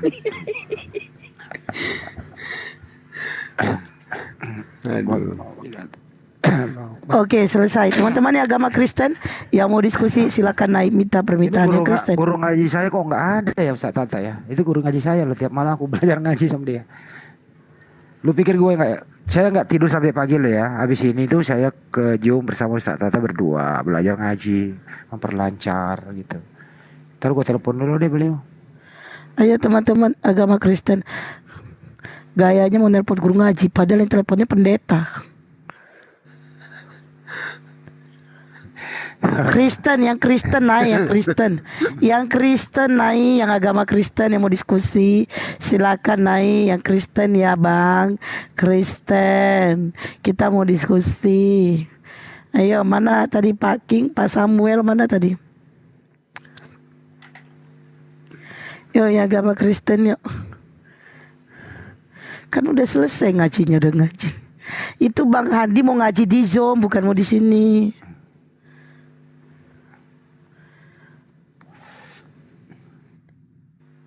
Ayo, Ten. Memang ya kalau punya rasa ya mendengarkan ayat suci Al-Quran itu ya pasti tergetar itu loh. Serius. Apanya bergetar? Ya hati kita. Karena yang dibacakan itu adalah ayat suci Al-Quran, firman dari Allah Subhanahu wa taala. Kenapa ya mereka tuh nggak mau baca originalnya gitu loh, terus dia lagu-lagukan gitu, kayak Yahudi kan dia baca tuh, rajin baca orang Yahudi, dia pakai irama juga itu Yahudi. Emang sulit banget Yunani itu. Sulit. Oh sulit ya. Bagaimana mau dilakukan? Saya belum pernah dengar nggak sih lagu Yunani? Jarang toh. Bikin lagu lah Logos, berbahasa Yunani. Logos gini kali ya. Jangan nggak boleh. Nggak boleh. Saya lagi live. Nggak boleh. Nggak boleh. Oh sorry. Alena suroi, alena topa sure pajai. Iya tapi bacai. Surat topa macai. Bahasa apa tuh bang? Thailand. Tai ditelan. Maksudnya aku yang nyuruh, aku yang larang gitu. Bang Juma yang duluan ya, aku nyambung aja. Aku yang nyuruh, aku yang larang. Telah cuma depo Allah. Ya, Masya Allah. Yo, yang agama Kristen yo, udah mulai takutnya mereka, udah mulai bergoyang. Ayo, mana tadi Pak King, Pak Samuel? Kemana kalian? Itu nggak pernah berhenti berkumandang di seluruh dunia. Dari Percaya. Indonesia Star nanti kembali ke Indonesia lagi. Percaya kan beda waktu. Itu saja gini, bumi itu berputar mengelilingi matahari, berputar sesuai dengan rotasinya, itu pelajarannya kita dulu. Matahari itu berputar gak bunda? Matahari itu berputar gak? Bumi yang berputar mengelilingi matahari. Makanya ada pergantian siang dan malam. Tapi nggak terasa ya itu maha kuasanya Allah ya. Kadang aku kok nggak terasa kita ini goyang ya, padahal Masya Allah. Padahal kita macu piri. Iya. Bumi itu ibarat kita di dalamnya itu kayak semut. Masya Allah. Gitu loh ya. Nah kira-kira kalian semua ini udah siap nggak sih untuk ke kuburan ditanyain gitu? Insya Allah. Nah cukup ilmu yang amal, paling insya Allah. Ilmu yang paling mantap itu kalau kita lihat orang mati. Disitulah aku gitu loh. Dulu itu sekarang aku tahu ya Allah semua pasti akan berakhir. Semua pasti berakhir. Kita semua akan mati. Itu. Sekali-sekali bawa orang jenazah, bawa ini ya, orang meninggal antar. Kalau saya sering mandiin jenazah. Saya suka mandiin jenazah. Kalau yang cowok perempuan. Iya kalau keluarga. Iya kalau keluarga, iya kita keluarga. Tapi aku kira tukang panggil ini. Tapi tergantung Bunda Rahma, tergantung kalau masalah mati. Ini mama kami dulu waktu pergi ke kuburan kakakku, mana dia kasih permen. Coba dikasih roti. Bukannya dia malah istighfar malah itu. Tapi alhamdulillah Allah kasih daya masuk Islam. Mama kami. Oh alhamdulillah. Iya, tinggal bapak yang Kristen, abang Kristen, kakak Kristen gitu. Hubungan sama bapak gimana? Baik lah, teleponan. Bapak itu Iya. itu gini, Bapak itu maunya itu misalnya kalau kita bujuk, tapi dia harus tinggal sama kita, gitu. Kita pantau, gitu. Karena dia kalau masih di Medan pergaulannya yang sulit untuk diapainnya. Tapi kalau bisa Ya, sih betul, setiap hari, kalau bisa sih tiap hari ada yang mati supaya tukang gali kubur juga ada kerjaan. Ya setiap hari Bang, pastilah ada jual lahir tuh. Jadi pelajaran yang paling berharga itu melihat. Saya tuh ketika mama saya, ibu saya meninggal, nah di situ, ya Allah ya Rabbi, di situ baru ya pasti Tergantung ternyata Bunda, buktinya betul. papa kami adiknya meninggal ya dia biasa-biasa aja. Apalagi kan kalau kami orang Batak itu 3 hari, 4 hari baru dikubur. Udah tidur sama mayat dia biasa-biasa aja, gak ada merasa gimana, Gitu ya. biasa aja gitu. Tapi lu Itu udah aku pernah, pelajaran berharga lu udah itu. pernah lihat mayat nggak dalam rumah?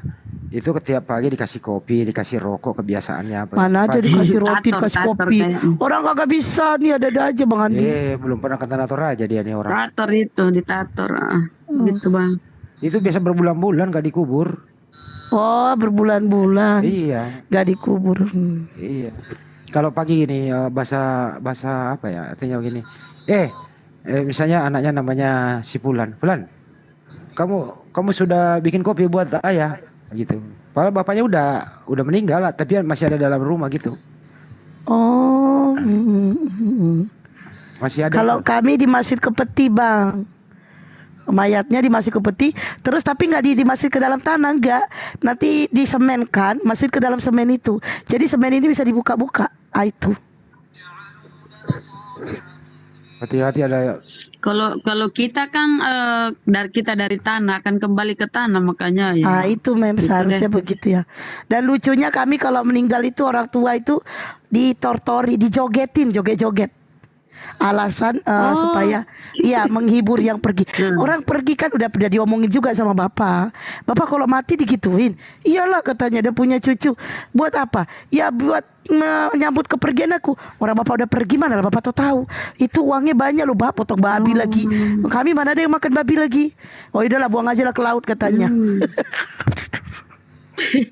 Bapaknya minta dibuang ke laut. Tapi kadang-kadang sama bapak bercanda kayak gitu. Iya, bercanda gitu. Kita doainnya sumpah bapaknya dapat hidayah ya. Amin ya Allah. Mumpung belum ada Oten, kita dengar dulu tosnya dari Gurunda nih, gimana? Dia tanya dong kalau Kita baca Quran Ya. aja yuk. Ayo silakan Bang Cuma, suara Abang bagus. Bang Handi diam aja. Ganti-gantian kita. Surah. Tapi suara kita jelek, Gurunda. Iya, suara Bang Cuma bagus. Bukan masalah bagus tidaknya suara. Kita tanya ngaji jawab aja deh Bang Yuma, tanya jawab aja deh. Oh, boleh. Bertanya deh. Oke, boleh. Kenapa kalau Nah, gini, Al-Quran aku- ntar dulu, aku nanya dulu Bang Yuma. Oke, Kenapa oke. kalau Al-Quran itu gitu ya mudah untuk dihafal dan tidak mudah untuk hilang dalam kepala begitu? Nah, kenapa kalau yang lain-lain itu sulit banget gitu Bang? Kenapa bisa begitu ya? Iya. Ini pertanyaan yang sangat baik. Karena Al-Quran itu bukan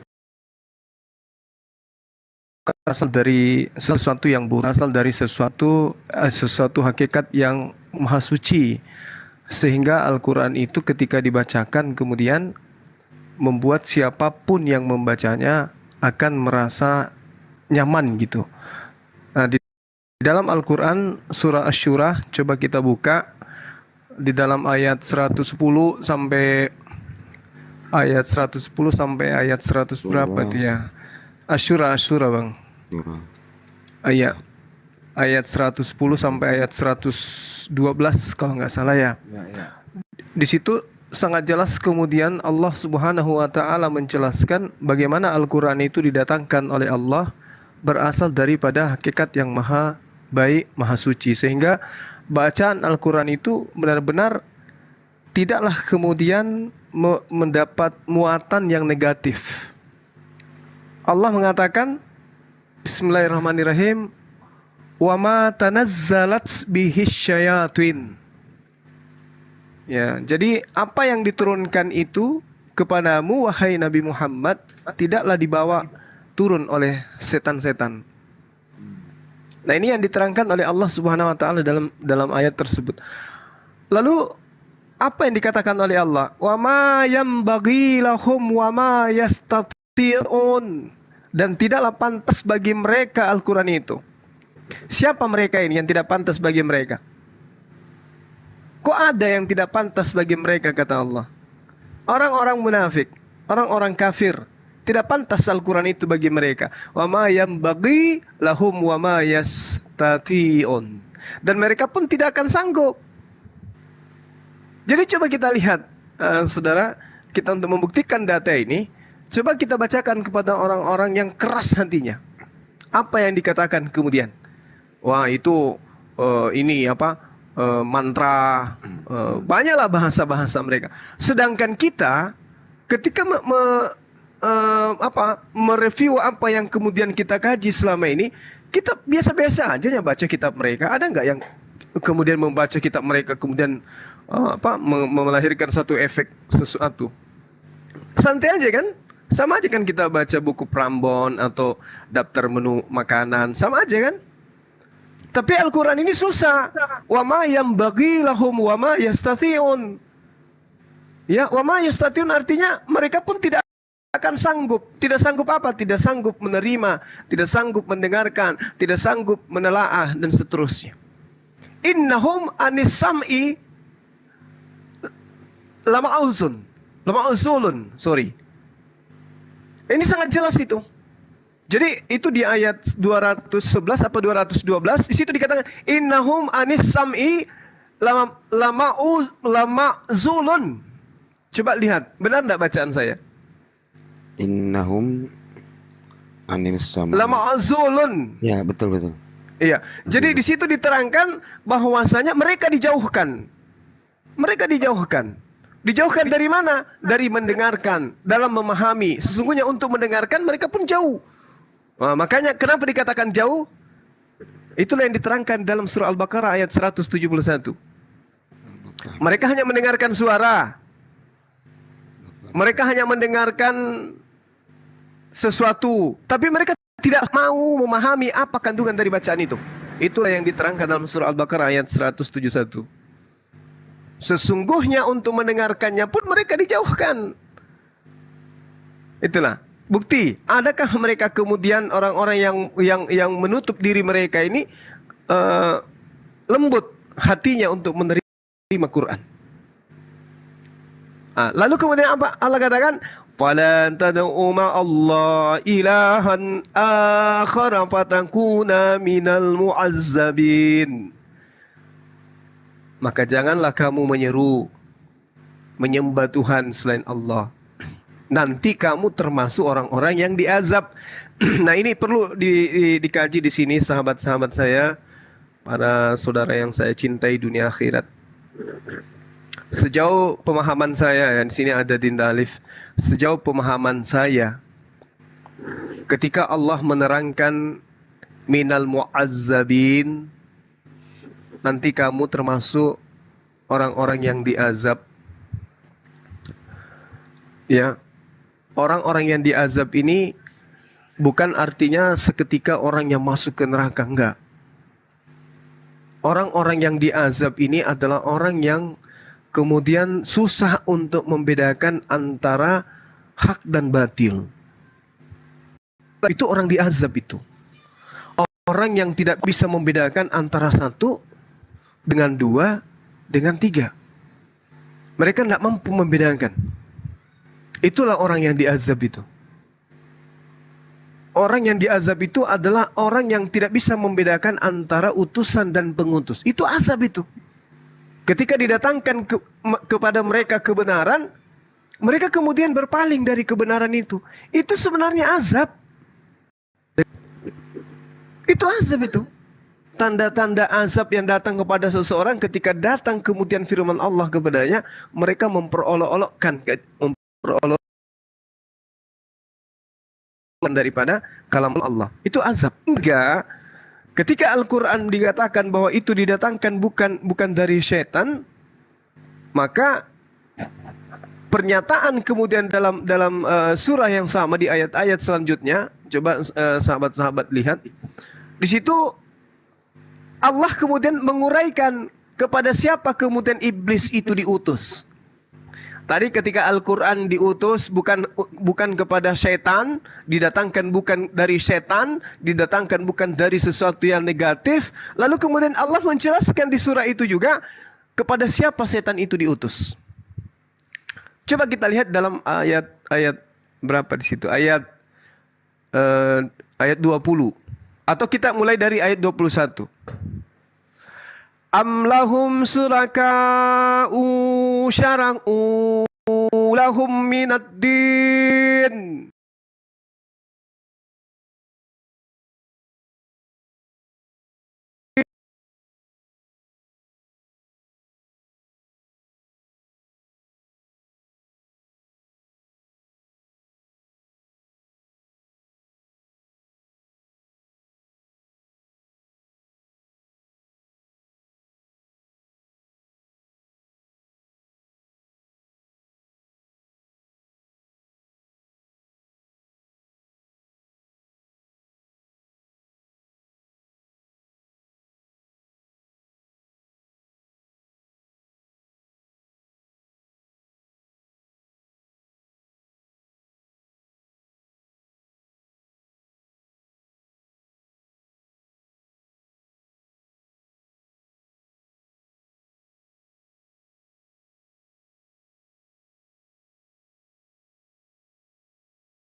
Israel dilaporkan ingin membelah Masjid Al-Aqsa terkait rancangan undang-undang atau RUU yang akan dibahas parlemen dalam beberapa hari mendatang. RUU ini diajukan pekan lalu oleh salah satu anggota Partai Likud, Amit Halevi. Aturan ini akan membagi Al-Aqsa antara Muslim dan Yahudi. Area yang terbentang dari halaman Dome of the Rock hingga ujung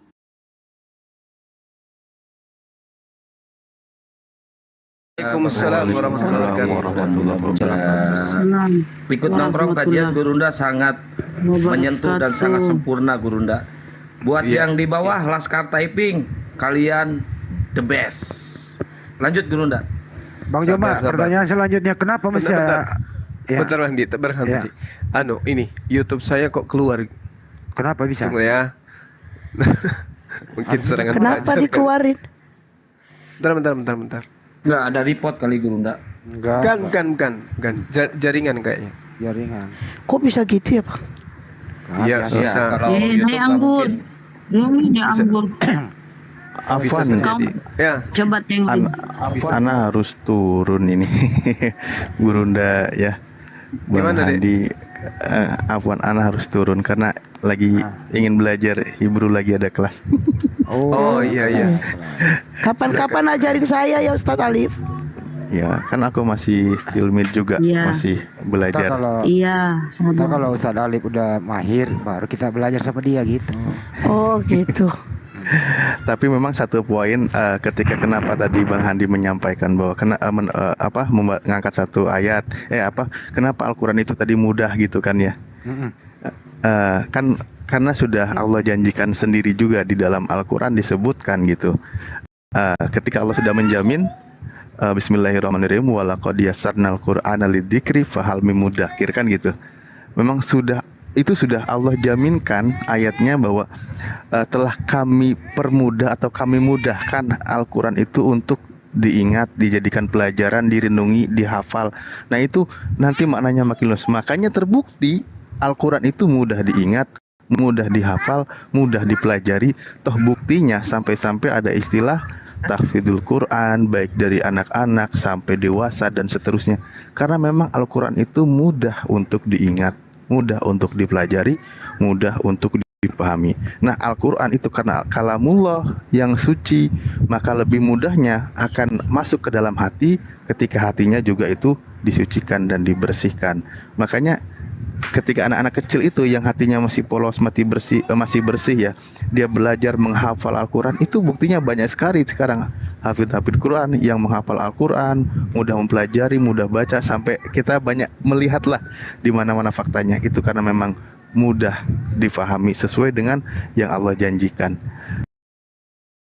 Afwan, Gurunda dan semua, Bang Handi. Ustaz, Ustaz. Jawab dulu nih. kenapa mesti harus ada Al-Quran? Terus kalau nggak ada Al-Quran apa yang terjadi? Ustaz Alif dulu baru Banyuma. Ya, Al-Quran itu kan sebagai hudal linnas wal furqan, sebagai juga pemisah. Pemisah antara apa? Antara yang hak dengan yang batil. Al-Quran juga itu dijelaskan di dalam Al-Quran, di dalam Al-Quran sendiri. Bagaimana ketika tadi sebagai hudal linnas, sebagai syifa, sebagai obat. Di surah 42 kan ya, di surah 42 ayat 52, 53 itu udah dijelaskan gitu. Al-Quran itu apa namanya? Jalan yang lurus ya. Nabi makanya sebentar. Nah, Al-Quran itu ketika dijadikan wahyukan kepada Nabi Muhammad, nah itu jadi pelajaran ma kunta tadri mal kitab walal iman. Yang sebelumnya orang itu tidak tahu apa itu tentang Alkitab, Al-Quran, pewahyuan agama, ketuhanan dan sebagainya, dan juga apa itu iman gitu. Nah, lalu Al-Quran itu walakin ja'alnahu nurun nahdi bihi man nasya min ibadina. Jadi Al-Quran itu menjadikan cahaya buat seseorang yang dari tadi hatinya gelap, memberikan petunjuk kepada siapapun dari hamba Allah yang dikehendakinya. Nah, itulah fungsinya Al-Quran.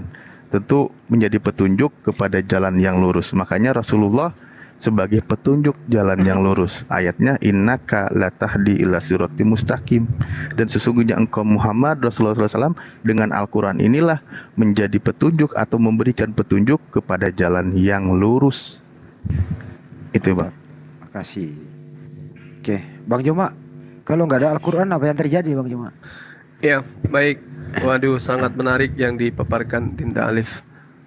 Jadi gini Bang Handi, kalau Al-Quran itu tidak ada lagi, maka yang akan menjadi petunjuk itu apa Bang? Benar yang dikatakan Dinda Alif tadi.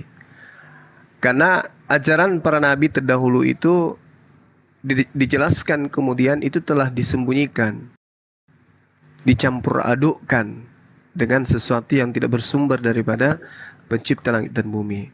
Makanya Al-Quran menjelaskan yahdi bihillah manittaba'a ridwanahu subulan salam wa yukhrijuhum minaz zulumati ilan nur biizni wa yahdihim, yang dikatakan oleh Dinda Alif, ila siratim mustaqim. Dengan Al-Quran itulah Allah memberi petunjuk kepada orang-orang yang mengikuti keridaannya ke jalan keselamatan. Karena sekiranya Al-Quran ini tidak diwahyukan, maka jalan keselamatan itu seperti apa? Seperti yang diajarkan teman kita Kristen mungkin. Tetapi pola itu kalau kita lihat justru bertentangan antara jalan yang ditunjukkan oleh oknum yang mereka idolakan dengan yang mereka lakoni hari ini. Maka Al-Quran itu harus datang sebagai petunjuk, untuk sebagai cahaya, sebagai hudan, sebagai petunjuk, sebagai jalan. Dan Allah mengatakan dengan Al-Quran itu ilan nuri biizni. Aku menunjukkan cahaya, aku menunjukkan kalian, aku arahkan kepada cahaya dengan izinku. Dari mana Anda diarahkan? Minaz zulumat. Dari kegelapan, dari kesesatan, dari sesuatu yang suram kemudian kepada cahaya dengan izinku, dengan izin Allah. Lalu tujuannya apa? Ila siratim mustaqim, agar menuju kepada jalan yang lurus. Kalau tidak ada Quran, orang ada yang mau seperti apa? Ada yang menjadikan dia nabi, ada yang menjadikan dia rasul, ada yang menjadikan dia Tuhan, ada yang menjadikan macam-macam. Tidak ada jalan lurusnya yang sebenarnya sebagai acuan koridor yang sesungguhnya itu seperti apa. Maka begitu Al-Quran datang, oknum yang di sebelah yang masih diragukan, yang diperselisihkan, cukup satu titik, utusan tok dari Allah. Itu. Sehingga kaidah-kaidah berikutnya kemudian mengatakan apa? Laqad kafaral ladzina qalu innallahu wal masihu ibnu Maryam. Sungguh telah kufur orang yang berkata sesungguhnya pencipta langit dan bumi itu adalah Al-Masih putra Maryam.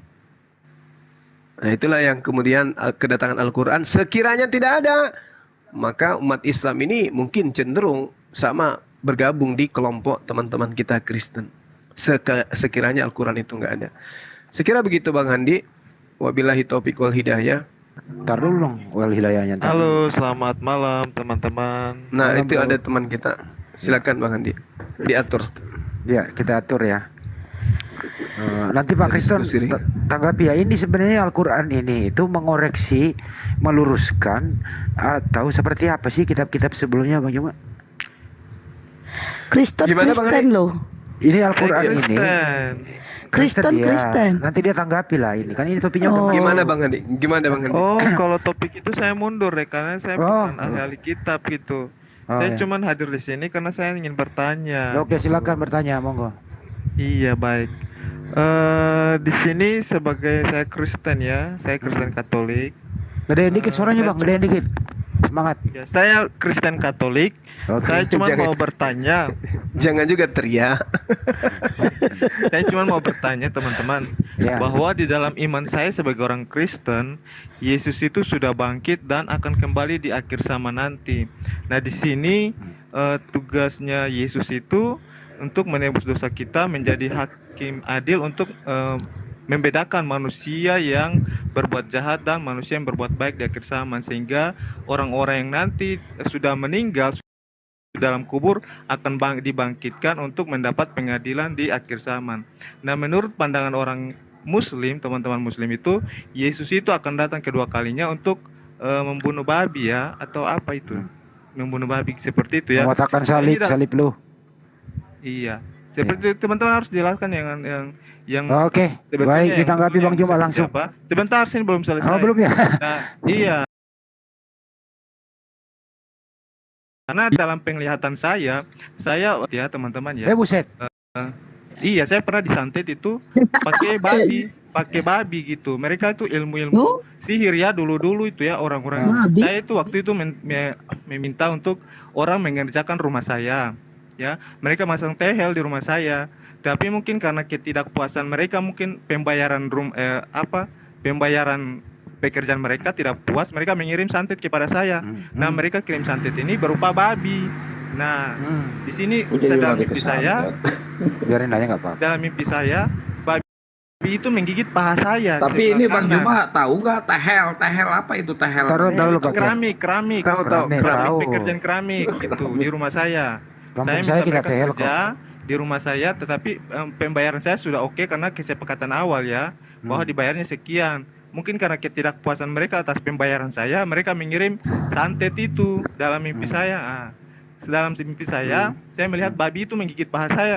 Buset. Saya terkejut dan gemetar. Mimpi. Iya, mimpi Iya. ini karena santet kan mau mengerenggut nyawa saya, karena mereka kirim ilmu-ilmu dalam bentuk babi gitu. Jadi mereka babi itu menggigit paha saya, dan dalam mimpi itu saya berteriak, "Tuhan tolong saya, dalam nama Yesus." Saya angkat tangan kanan saya sambil Yesus gemetar, datang. saya berbicara, "Tuhan tolong saya dalam nama Yesus, tolong kirimkan sesuatu untuk saya bisa bunuh babi itu." Mati Kemudian itu babi. tiba-tiba di dalam tangan saya itu ada burung elang. Burung buset. elang itu saya lempar ke babi itu. Sims. Berarti Sims salah Biblia. Ntar dulu. Iya. Jangan diganggu. Ntar banyak yang jawab. Ini mimpi saya, tolong teman-teman paham dulu.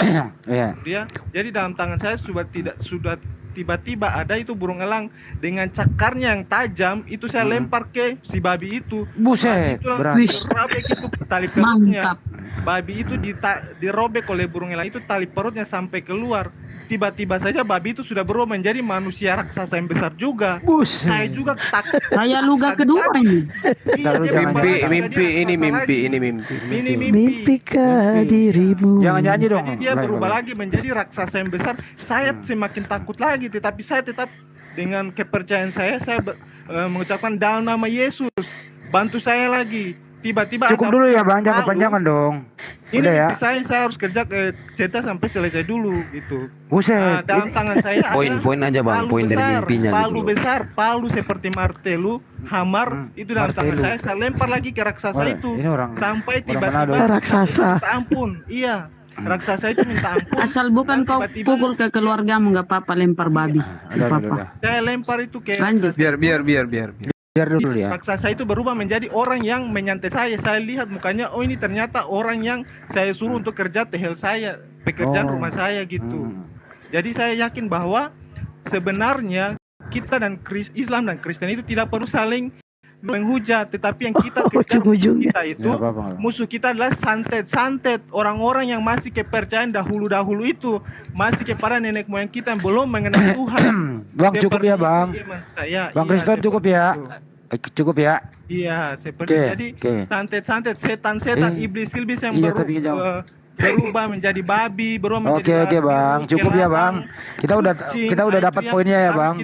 Iya, seperti Oke. itu. Sudah jangan badiam dong, badiam dong. Bahwa saya Badiam, sudah Pak. membunuh itu babi. Bang Handi, Iya. aku setengah menit deh sebelum ke Silakan, Ustaz. Gurunda. Aku kan mau turun tadi tertahan. Baik, Afwan Gurunda, saya kan mau izin mau turun sebenarnya. Bismillahirrahmanirrahim. Tadi mengenai kedatangan Nabi Isa, ini mohon maaf karena pertanyaan juga Anda bersinggungan ya dengan keyakinan di Anda. Saya mengutip misal di surah Al-Zukhruf ayat 63, Bismillahirrahmanirrahim.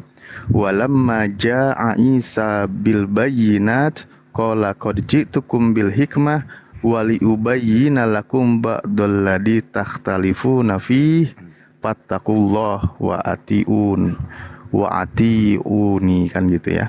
Dan tatkala Isa datang membawa keterangan, dia berkata, ini kedatangan nanti yang kedua ya. Dia berkata, sesungguhnya aku datang kepadamu dengan membawa hikmah dan untuk menjelaskan kepadamu sebagian dari apa yang kamu berselisih tentangnya. Maka bertakwalah kepada Allah dan taatlah kepadaku. Ikuti apa yang diajak oleh Nabi Isa. Taatlah kepada Allah, kata Nabi Isa, Inallahu wa rabbi wa rabbakum, bahwa Inallahu wa rabbi wa rabbukum fa'buduh, hada siratum mustaqim. Jadi ternyata kata Nabi Isa, sesungguhnya Allah itu Tuhanku dan Tuhanmu, maka sembahlah Dia, inilah jalan yang lurus. Itulah kedatangan nanti Nabi Isa kedua kalinya. Dia menyelesaikan apa yang diperselisihkan tentang Dia. Makanya kalau di Islam itu fix, Nabi Isa alaihissalam sebagai hamba Allah, utusan Allah, tidak ada yang menuhankannya. Namun ada di salah satu golongan keyakinan tertentu, ada yang mengatakan dia itu Tuhan, 100% Tuhan, ini Tuhan, hanya Tuhan, bla bla bla, Tuhan. Maka nanti dia menjelaskan untuk itu bahwa dia itu sebagai hamba Allah, utusan Allah, mengajak agar menyembah satu Tuhan. Nah, di antaranya kalau tadi menyinggung hadis bahwa mematahkan salib, membunuh babi, itu bisa kita mana? Yaitu tadi, ini orang yang mengenai doktrin penyalibannya itu akan dijelaskan bahwa aku tidak mati di salib, aku terangkat diselamatkan karena aku dimuliakan oleh Allah. Nah itu, terima kasih. Mohon maaf Gurunda dan semua, Bang Handi, Kang Satria, Bang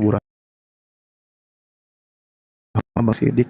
Makasih. Terima kasih Ustadz Alif ini, makasih semuanya dia ngucapin makasih. Sama aku dia nggak pernah bilang makasih loh. Udah, Punya stop masalah dulu, pribadi nih Ustadz Alif sama ini aku loh. kajian nih, ntar dulu. Oke.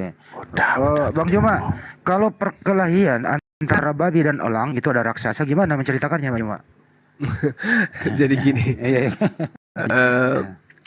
saya belum mengomentari dulu tentang apa yang terjadi terhadap saudara kita. Yang pasti ada pesan Yesus di dalam kitab Matius ya, yang Anda harus pegang bahwasanya jika ada orang yang berkata ada Mesias di sini, ada Mesias di sana, jangan kamu percaya. Jadi kalaupun misalnya yang datang kepada saudara mengaku Yesus, itu Anda harus uji apakah itu betul Yesus, karena iblis pun bisa menyerupai malaikat, apalagi menyerupai manusia. Jadi gini, di dalam kaidah Islam dan juga referensi Kristen berbicara mengenai oknum Yesus dan Nabi Isa alaihissalam, memang itu ada beberapa unsur kesamaan. Ada beberapa kisi-kisi yang kemudian bisa kita rundingkan tentang kesamaannya. Di antaranya beliau akan datang untuk yang kedua kalinya. Jadi Nabi Isa alaihissalam di dalam ajaran baginda Rasulullah Muhammad sallallahu alaihi wasallam di hadis riwayat Muslim ya, di kitab hadis riwayat Muslim itu diterangkan gini, demi Allah yang jiwaku di tangannya, sesungguhnya telah dekat masanya Isa al-Masih anak Maryam akan turun di tengah-tengah kamu. Dia akan menjadi hakim yang adil. Di dalam kitab saudara juga demikian diterangkan bahwa Nabi Isa itu, Yesus itu akan datang kemudian untuk menjadi hakim yang adil. Di dalam 2 Korintus 5 nomor 10 ada diterangkan seperti itu, bahwa kita semua harus menghadap tahta pengadilan Yesus, supaya setiap orang yang memperoleh apa yang patut diterimanya sesuai dengan yang dilakukannya dalam hidupnya ini, baik ataupun jahat. Di dalam Yohanes 5 juga ada seperti itu, Jadi Tuhan menyerahkan penghakiman kepada Yesus atau Nabi Isa, di mana di situ diterangkan bahwasanya Allah menyerahkan penghakiman itu kepada anaknya. Nah, sekarang yang jadi permasalahan adalah ketika saudara mengimani beliau itu adalah hakim di akhir zaman. Kami umat Islam itu tidak pernah ketar-ketir, kami tidak pernah takut untuk menghadapi itu. Di samping di Al-Quran, Nabi Isa alaihissalam justru yang dihakimi oleh Allah. Wa isqalallahu ya Isa bin Maryam a anta qulta linnas takhizuni wa ummi ilai min dunillah. Maka kemudian jelas sekali dikatakan, apakah engkau yang mengajarkan kepada manusia, khususnya Kristen, untuk menuhankan dirimu selain daripada aku. Nabi Isa kemudian mengelak, Maha suci engkau ya Allah, aku tidak pernah mengatakan sesuatu yang bukan hakku untuk aku katakan. Nah, itu ada di dalam Al-Quranul Karim, di dalam surah Al-Ma'idah ya kalau nggak salah.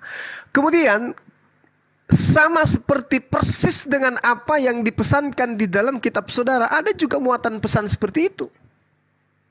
Aku tidak berkata-kata dari diriku sendiri, apa yang aku katakan adalah apa yang diperintahkan. Tolong dikunci di situ. Aku tidak berkata-kata dari diriku sendiri. Apa yang aku katakan adalah apa yang engkau perintahkan kepada diriku untuk aku katakan, aku sampaikan. Itu poin pertama. Kedua, segala firman yang engkau berikan kepada aku telah aku sampaikan kepada mereka. Jadi setelah Yesus terangkat ke langit, tidak ada lagi firman. Tidak ada lagi firman yang datang kepada Bani Israel. Kenapa? Segala firman yang engkau berikan kepada aku telah aku sampaikan kepada mereka. Dan itu Yesus sampaikan sebelum terangkat ke langit. Berarti nggak ada lagi firman. Karena Yesus sudah sampaikan kepada murid-muridnya yang asli. Tidak ada lagi penyampaian firman. Ada ketemu di Damsik, kemudian berfirman sampai bukunya 14 kitab. Itu nggak ada itu. Karena Yesus sudah mengakui, telah aku sampaikan. Berarti tidak ada lagi. Nah, lalu kemudian segala firman yang disampaikan Yesus kepada Bani Israel, itulah kelak yang akan menjadi hakim. Kita lihat di dalam Yohanes 12 nomor 48. Tadi kami sudah mengakui dia akan menjadi hakim ya. Barang siapa menolak aku dan tidak menerima perkataanku. Nah ini, perkataan Yesus yang mana? Perkataan Yesus yang ketika Yesus belum terangkat ke langit. Berarti bukan ucapan Paulus. Bukan ucapan Lukas. Bukan ucapan Markus dan seterusnya. Tetapi adalah ucapan Yesus sebelum terangkat, itulah yang akan menjadi hakim. Barang siapa menolak aku, dia tidak menerima perkataanku. Ia sudah ada hakimnya, yaitu perkataan yang telah kukatakan. Itulah yang akan menjadi hakimnya pada akhir zaman. Sekali lagi saya katakan, yaitu perkataan yang telah aku katakan. Itulah yang akan menjadi hakimnya pada akhir zaman. Kalau kita sehat, logika kita hidup, jiwa kita besar, hati kita besar, menerima kebenaran, maka yang akan menjadi hakim kelak di akhir zaman adalah semua perkataan-perkataan Yesus yang Yesus lontarkan, yang Yesus lisankan sebelum terangkat ke langit. Bukan perkataan-perkataan yang ada setelah dia terangkat ke langit. Jadi apa yang disampaikan oleh Paulus itu tertolak semua. Bukan itu yang menjadi sandaran kebenaran oleh Yesus dalam penghakimannya. Bukan. Kenapa? Yesus sendiri mengatakan perkataan yang menjadi hak bukan yang akan dia sampaikan kepada Paulus. Bukan. Nah untuk itulah kemudian saudara saya mengatakan kalau Yesus itu akan menjadi hakim. Betul. Islam juga mengatakan itu. Bahkan Islam lebih terbuka, Islam lebih terbuka kemudian mengatakan isqalallahu ya Isa inni mutawaffika wa rafi'uka ilayya wa mutahhiruka minal ladina kafaru. Justru Nabi Isa alaihissalam itu diangkat, disucikan dari orang-orang kafir. Siapa orang kafir? Yang menolak kedatangannya sebagai rasul. Siapa mereka? Wallahu alam bissawab. Anda bisa menjawab itu. Lalu kemudian sekali lagi ya. Kenapa di dalam Al-Quran surah As-Zukhruf dikatakan bahwasanya Nabi Isa alaihissalam itu memberikan pengetahuan tentang hari kiamat. Wa innahu la ilmul lis-sa'ah fala tamtarunna biha wattabi'un hadza siratul mustaqim. Sungguh Isa benar-benar menjadi pertanda Nah, coba.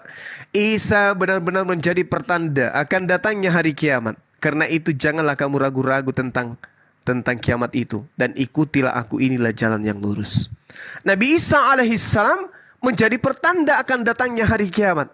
Jadi kalau dia datang untuk yang kedua kalinya, maka siap-siap, kiamat itu udah dekat sekali. Jadi kedatangannya kepada Markus, kepada Lukas, kepada Paulus, kepada penulis kitab di Pulau Patmos, itu kedatangan yang mana? Dia tidak datang lagi untuk menyampaikan firman, karena firman telah ia sampaikan sebelum dia terangkat.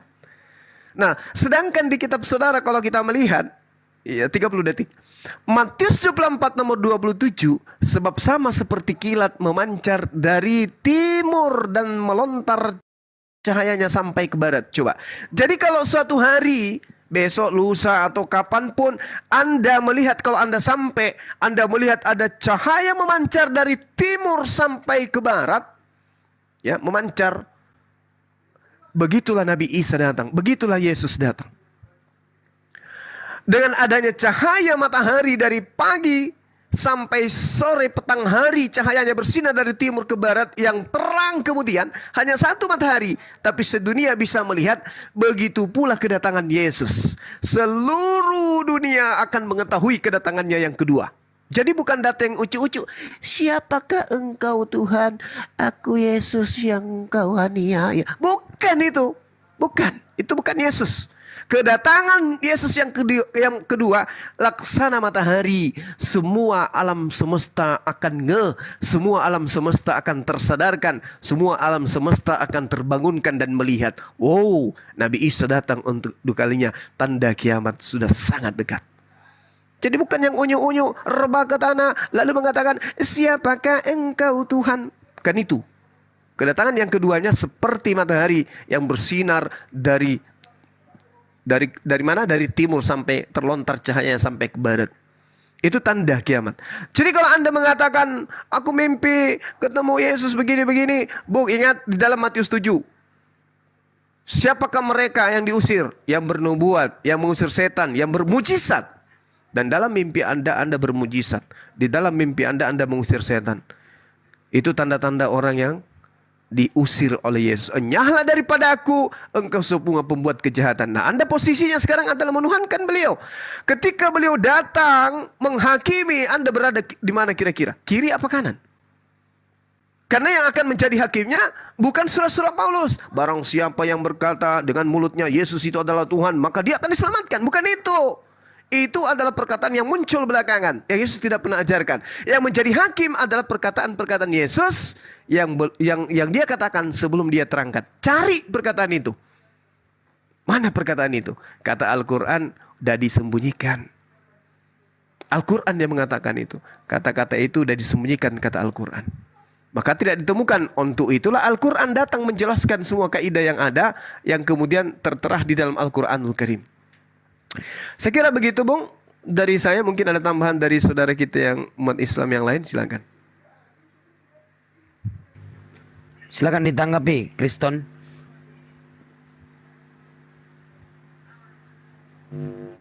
Oke teman-teman, jadi saya kira seperti Bang Suma sudah sampaikan bahwa memang agak hampir sama. Tuhan Yesus datang kedua kalinya sebagai hakim untuk mengadili orang hidup yang mati, yang punya perbuatannya seperti apa akan benar-benar Salah lagi kau.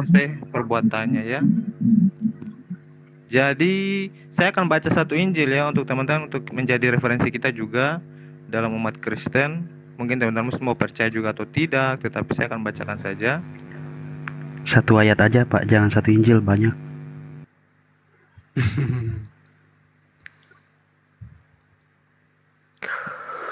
Allahu Akbar. Assalamualaikum. Waalaikumsalam warahmatullahi wabarakatuh. Nak baca tapi termute kimbalas sih. Alina sedini kasih mereka masih.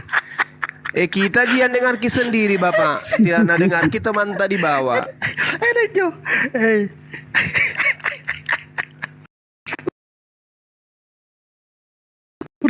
Satu je perangkatnya kasih. Bang, abang kalau tidak kulina langgar tahu ngapa mi puna gaman jo. Se di anu na. Se di anu. Kalau abang sambil baca, sambil buka aplikasi di TikTok ini tertutup bang. Abang, kakak, muah.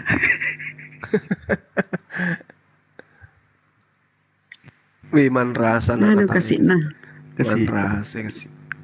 Anu, Kasih. Man rasa. Tapi panjang Kasih, pula nah. tadi penjelasannya Gurunda, tapi jawabannya simpulannya lain. Lama-lama dia, lama-lama dia terlemparin. Udah. Bagaimana? Udah selesai dibaca, Bang. Oke, saya bacakan ya ayat ini ya buat teman-teman muslim. Ya. Oh, Meskipun pendapat baru udah kalian baca tahu. muslim atau tidak, saya tidak paksa. Yang penting ini adalah perkataan Yesus. Ye. Lalu ia berkata kepada mereka, kamu berasal dari bawah, aku dari atas. Kamu dari dunia ini, aku bukan dari dunia ini. Karena itu tadi aku berkata kepadamu bahwa kamu akan mati dalam dosamu. Sebab jikalau kamu tidak percaya bahwa akulah dia, kamu akan mati dalam dosamu. Masya Allah. Demikian firman Tuhan. Santai, Mako. Cocok gitu. Begitu juga. Cocok gitu. Iya. Terus apa pesan yang ingin Anda sampaikan kepada kami? Ya, jadi kalian tidak, kalau teman-teman muslim tidak mau percaya kepada Yesus sih, saya tidak paksakan. Itu adalah pertanggungjawabannya teman-teman di akhir zaman nanti. Tetapi di sini bagi orang Kristen, ya, jika kamu tidak percaya bahwa akulah dia, yaitu Allah sendiri, maka kamu akan mati dalam dosamu. Karena Yesus sendiri adalah Roh Allah yang turun ke bumi untuk menebus dosa manusia. Dibuktikan juga dengan ayat Injil 1 Matius ayat 21 mengatakan bahwa 1 Matius 1 mungkin. ayat 21. 1 Matius Matius 1 ayat 21. Iya, Matius tak 1 balik penggawa. Matius 1 ayat 21, ia akan melahirkan anak laki-laki dan engkau akan menamakan dia Yesus, karena dialah yang menyelamatkan umatnya dari dosa mereka. Seperti itu, demikian firman Tuhan. Jadi kalau mau percaya, tidak paksa. Iya, jadi gini. Kristen ya datang kedua kali untuk menebus dosa kita manusia. Kristen gantian ya, Gurunda semua ya, gantian ya. Silakan Gurunda. Oke, jadi saudaraku, memang Yesus itu datang sebagai juru selamat, itu betul.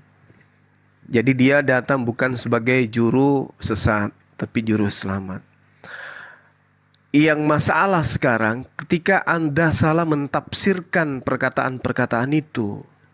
Satu kondisi yang harus Anda tahu, bahwa siswa-siswa Yesus itu adalah Bani Israel. Siswa-siswa Yesus itu adalah mereka yang sudah mengenal Tuhan. Bukan orang jahiliyah. Bukan orang Romawi, bukan orang Yunani. Ya, bukan goyim siswa Yesus itu. Mereka adalah orang yang paham betul tentang Tuhan, paham tentang surga, paham tentang kitab, paham betul tentang Mesias. Sehingga narasi yang dibangun oleh Yesus adalah narasi guru kepada murid. Bukan narasi guru kepada hamba. Ini yang perlu saudara pahami. Sehingga ketika Anda mengatakan, aku dari atas. Bung, baca kitab saudara. Yang mana kitab saudara, muatan percakapan-percakapan Yesus itu, sekali lagi saya katakan, kepada siswanya. Yaitu Bani Israel, penikmat Taurat. Meskipun mereka kemudian tidak mempraktekkan dalam kehidupan. Tapi konsep bertuhan, jangan Anda ragukan. Kenapa? Tuhan menyatakan diri mereka silih berganti. Para nabi yang diutus kepada mereka. Di tengah-tengah mereka Musa membelah membelah laut. Di tengah-tengah mereka kemudian Musa melakukan mujizat yang sangat luar biasa dengan menggunakan patung ular tembaga. Di tengah-tengah mereka kemudian Musa menurunkan makanan jatuh dari langit, langsung dilahap oleh mereka. Di tengah-tengah mereka kemudian Musa memberikan kota, desa, lembah, gurun yang dibebaskan kemudian untuk mereka. Kurang apa lagi kepercayaan mereka kepada Tuhan? Jadi nggak mungkin mereka menuhankan Yesus, tidak. Kamu percaya akulah dia, maksudnya sang Mesias pengganti daripada Daud, Salomo yang akan datang untuk membebaskan kalian. Itu yang dimaksud oleh Yesus. Apa pembuktiannya? Baca kitab saudara. Yohanes 17 nomor 16 apa yang dikatakan? Mereka bukan dari dunia, sama seperti aku bukan dari dunia. Mereka ini bukan dari dunia, sama seperti aku bukan dari dunia. Berarti mereka juga Tuhan. Ada berapakah Tuhan? Itu poin pertama.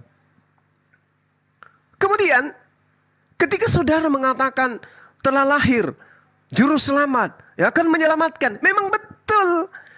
Yesus datang kepada Bani Israel untuk menampar mereka semua. Makanya dikatakan dalam Yohanes 17, orang banyak ini yang tidak mengenal hukum Taurat, terkutuklah mereka. Yesus yang mengutuk Bani Israel, bukan Bani Israel di antaranya orang Farisi, justru yang mengutuk dia. Bukan.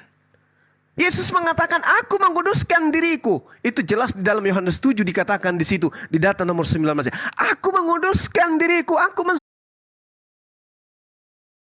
poli, Yesus lagi main poli dengan orang Farisi, hikmat daripada ajaran Farisi itu. Padahal Yesus mengatakan, waspadalah kepada ragi orang Farisi, ajaran orang Farisi. Apa itu ragi? Alat untuk mengembangkan sesuatu yang tadinya kempes menjadi berkembang, bertumbuh. Dalam arti kata, bertambah bengkak. Ajaran yang seharusnya cuma segini dijadikan menjadi segono. Itu disebut ragi Farisi. Nah, lalu kemudian ketika Anda mengatakan dia adalah penyelamat, betul. Makanya saya katakan tadi, pola keselamatan itu ada pada titik penghakiman. Selamat tidaknya seseorang itu tergantung dari pengadilan.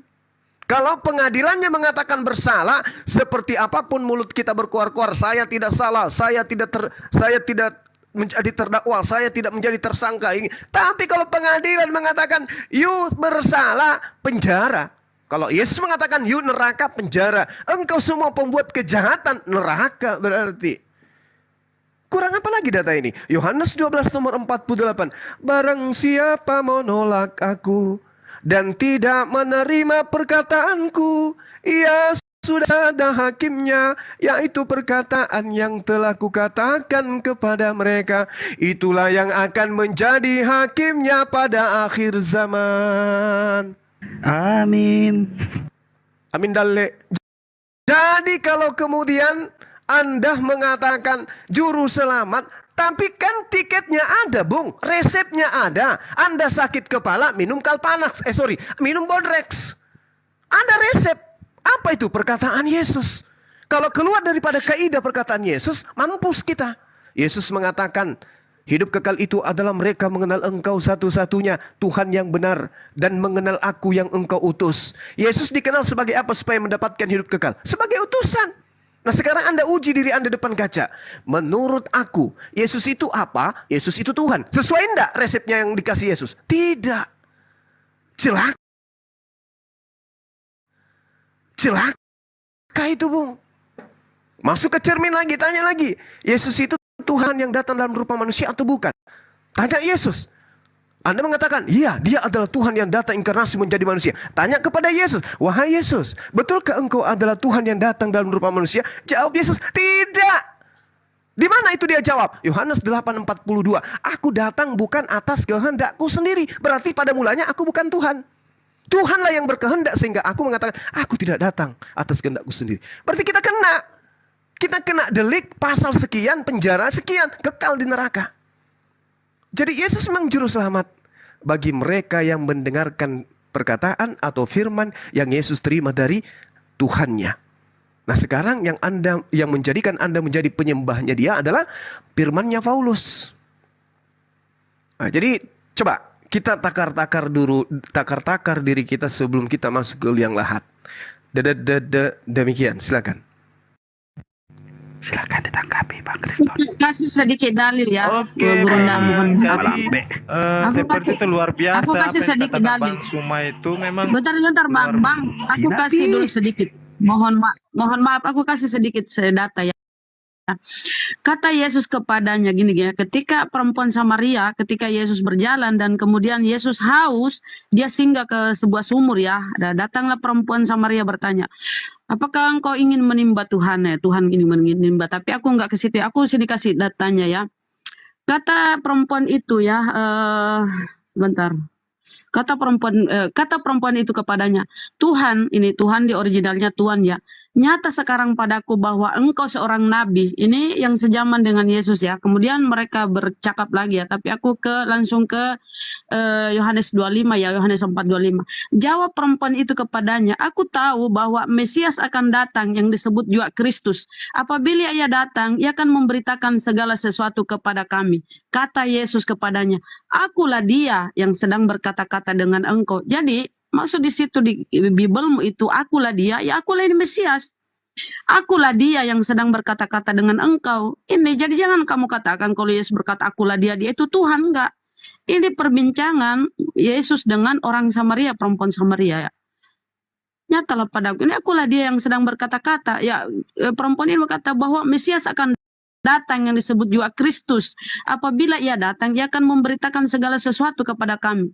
Jawab Yesus, kata Yesus kepadanya, akulah dia yang sedang berkata-kata dengan engkau. Nah, itu gitu Bang. Silakan lanjut. Terima kasih, mohon maaf Gurunda. Silakan lanjut Bang Kristen. Jadi luar biasa ya, luar biasa. Akulah dia ya, dia itulah Tuhan. Ada yang menafsirkan bahwa dia Mesias. Ada yang menafsirkan bahwa dia itu manusia biasa, padahal dia itulah Tuhan. Bukan tafsir Bang, itu dalil di Bibel itu Yohanes. Oh, iya Yohanes. Iya. Ya Allah, Yohanes 4:25. Baca Bang, Yohanes 4 atau dicatat-catat gitu kan.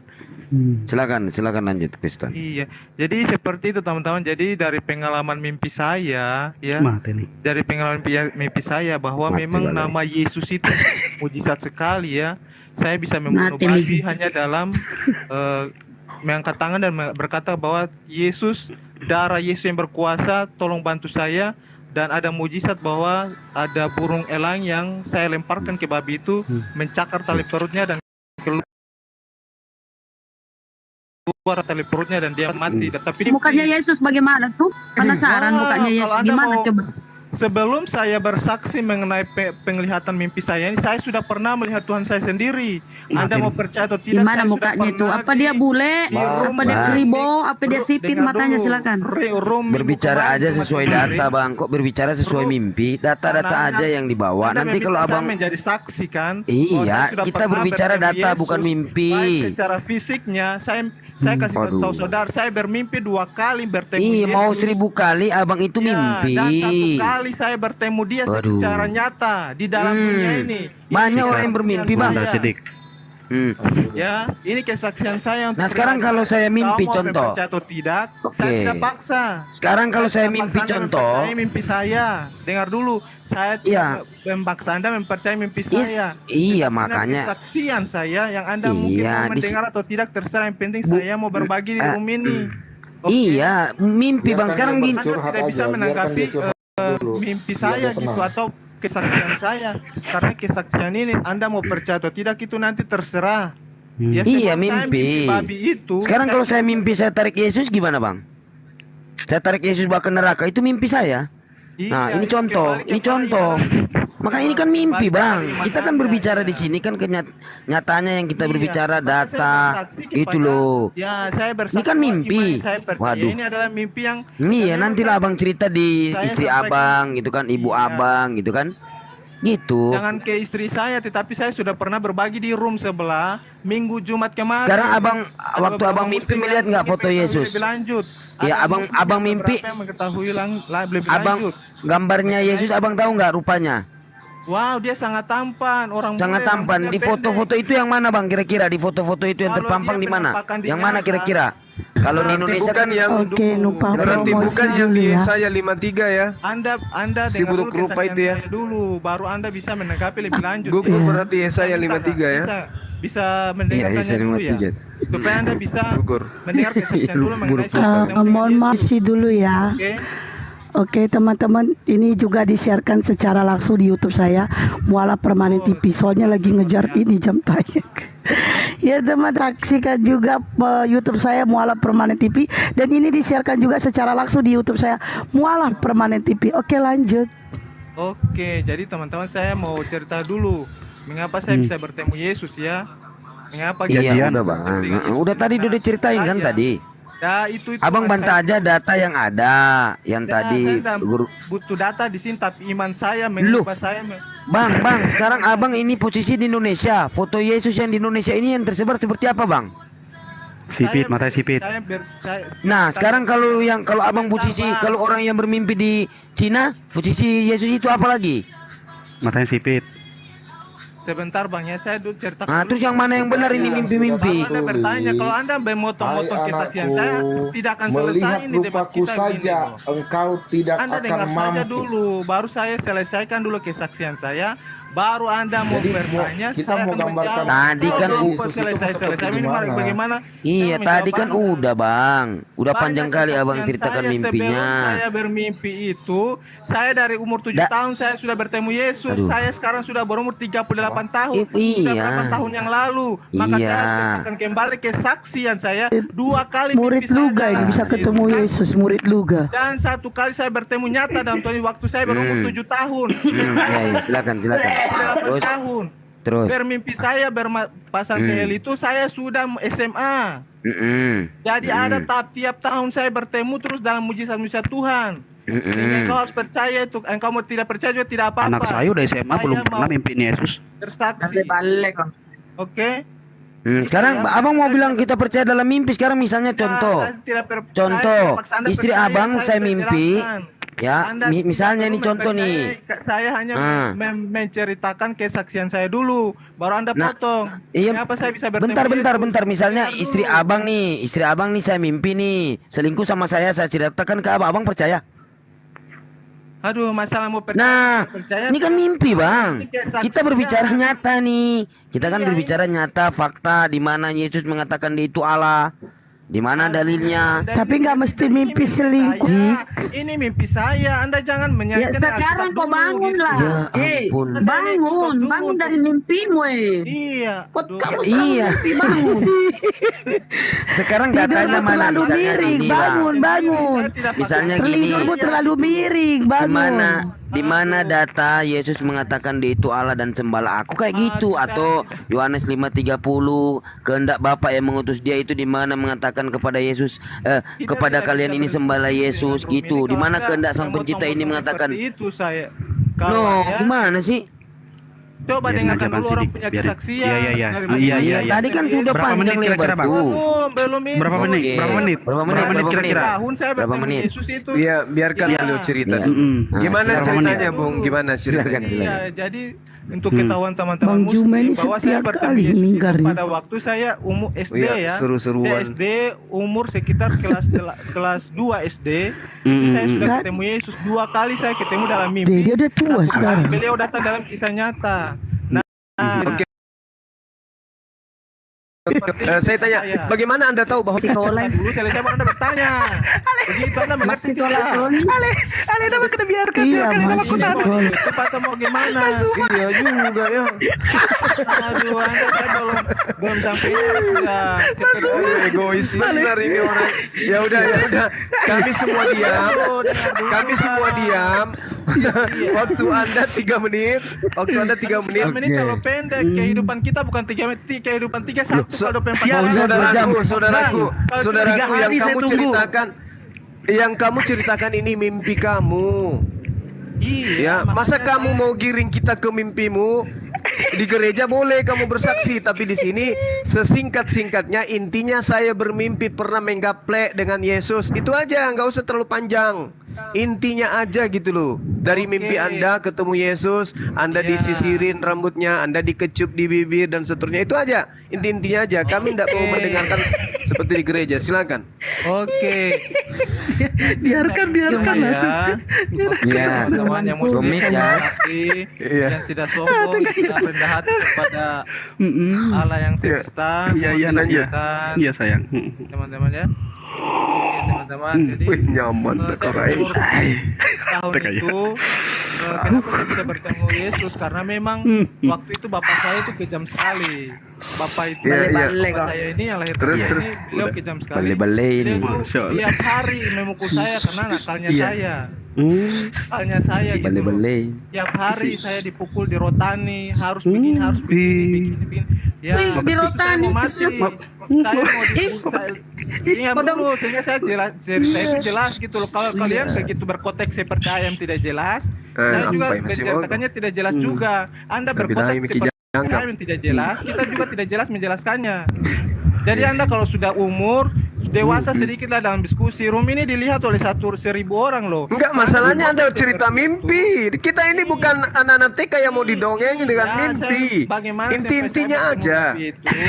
Anda harus simak baik-baik. Turunan dulu, Paulus gitu ini, loh. turunan Paulus. Penglihatan. Luar biasa, puji Tuhan. Iya, puji Tuhan. Puji Tuhan. Anda sendiri yang berkata, bukan saya ya. Iya. Sudah? Ganti dulu lo rempo aman usandalakan GP. Iya, orang Makassar saya sudah ke Mandai juga.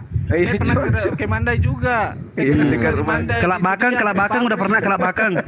Tator ini orang tator kayak tator. Teror anak Andra Kebati itu. Cepat Maki Pade, cerita Maki, singkat Maki cerita singkat. Iya, dengar ya. Iya, Ndi, iya. Pada badiam jongana. Karena bapak saya terlalu kejam, saya ingin bunuh diri. Dengar ya. Saya Terus? terlalu kejam, saya ingin bunuh diri. Tetapi bagaimana saya mau bunuh diri? Saya minta kepada Yesus Jangan supaya saya bunuh mati. diri. Tar dulu Dengar dulu kesaksian saya. Dengarin dulu. Dengar ke, ngeruk sinampik ko dong ke. Jangan apa kama. Yang lain diam dulu kono. Ya lanjut Nggak boleh saudara. begitu Rasid. Ini masuk di YouTube nggak bagus. Iya lanjut. Iya, bagus nih kalau dipotong-potong. Iya jangan kok potong-potong tahu ah. Lanjut Mako, lanjut. Lanjut Ki. Rempo aman usandala. Iya, jadi ketika orang tua saya itu terlalu jahat, terlalu kejam buat saya ingin bunuh diri. Nah, di sini saya berdoa begini loh, saya berdoa, ya Tuhan, tolong cepat bunuh saya sudah tidak tahan lagi dengan buset. La ilaha saya illallah. mati daripada hidup di rotan. Sadar Pipa. Ini gitu, Tolong deh, tolong di stop Kasian. dulu itu suaramu, kisah saya seperti nabimu mau bunuh diri kan? Iya. Mati nih. Mati balik. Macukei. Karena saya juga sudah baca itu. Iya. Saya sudah dengar kisah. Iya, lanjut. Mau bunuh diri sama Iya, seperti lanjut, saya Nak. juga mau bunuh diri. Iya sayang lanjut Harus lanjut. sama itu. Bileng-bileng ini.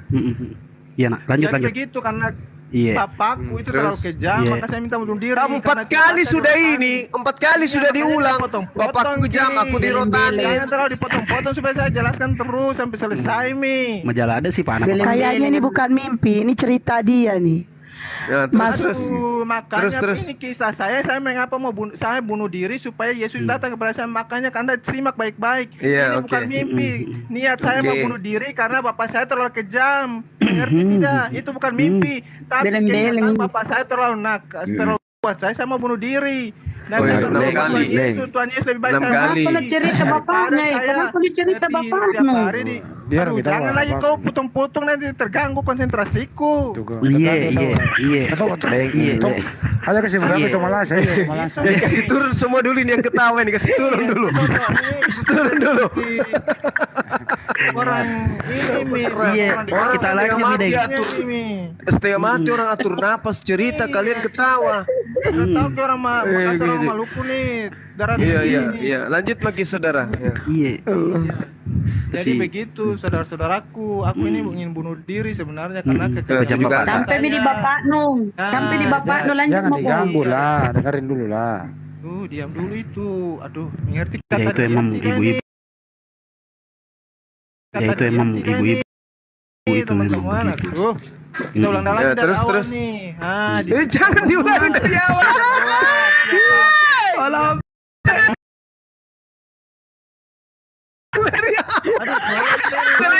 Lanjut. Jangan diulang. Jadi tiap hari saya berdoa lebih baik saya mati. Tuhan. Bang, tadi kata Bang Juma yang ketawa nih. Bang Juma ketawa. Gimana dong? Baik saya mati Tuhan. Bang Juma. Bentar. Enggak, kata Bang Juma yang ketawa ini turunin dulu ha. Bang Juma ketawa. Di atas bumi saya pertama. Biarlah saya mati jam saya berdoa mau mati. Tenang dulu Bang Kristo. Turun. Lama kali Bang, ya Allah. Bang Kristo, Dengar dulu, dia curhat mau bunuh diri, sabar kita. Sini. Seperti nabimu mau bunuh Yang lain diam dulu ya, saya ajak ngomong dia sebentar. Itu sama kisahku. Tolong Sebentar biar nggak panjang. Tapal leceh sih. Bentar, Rom.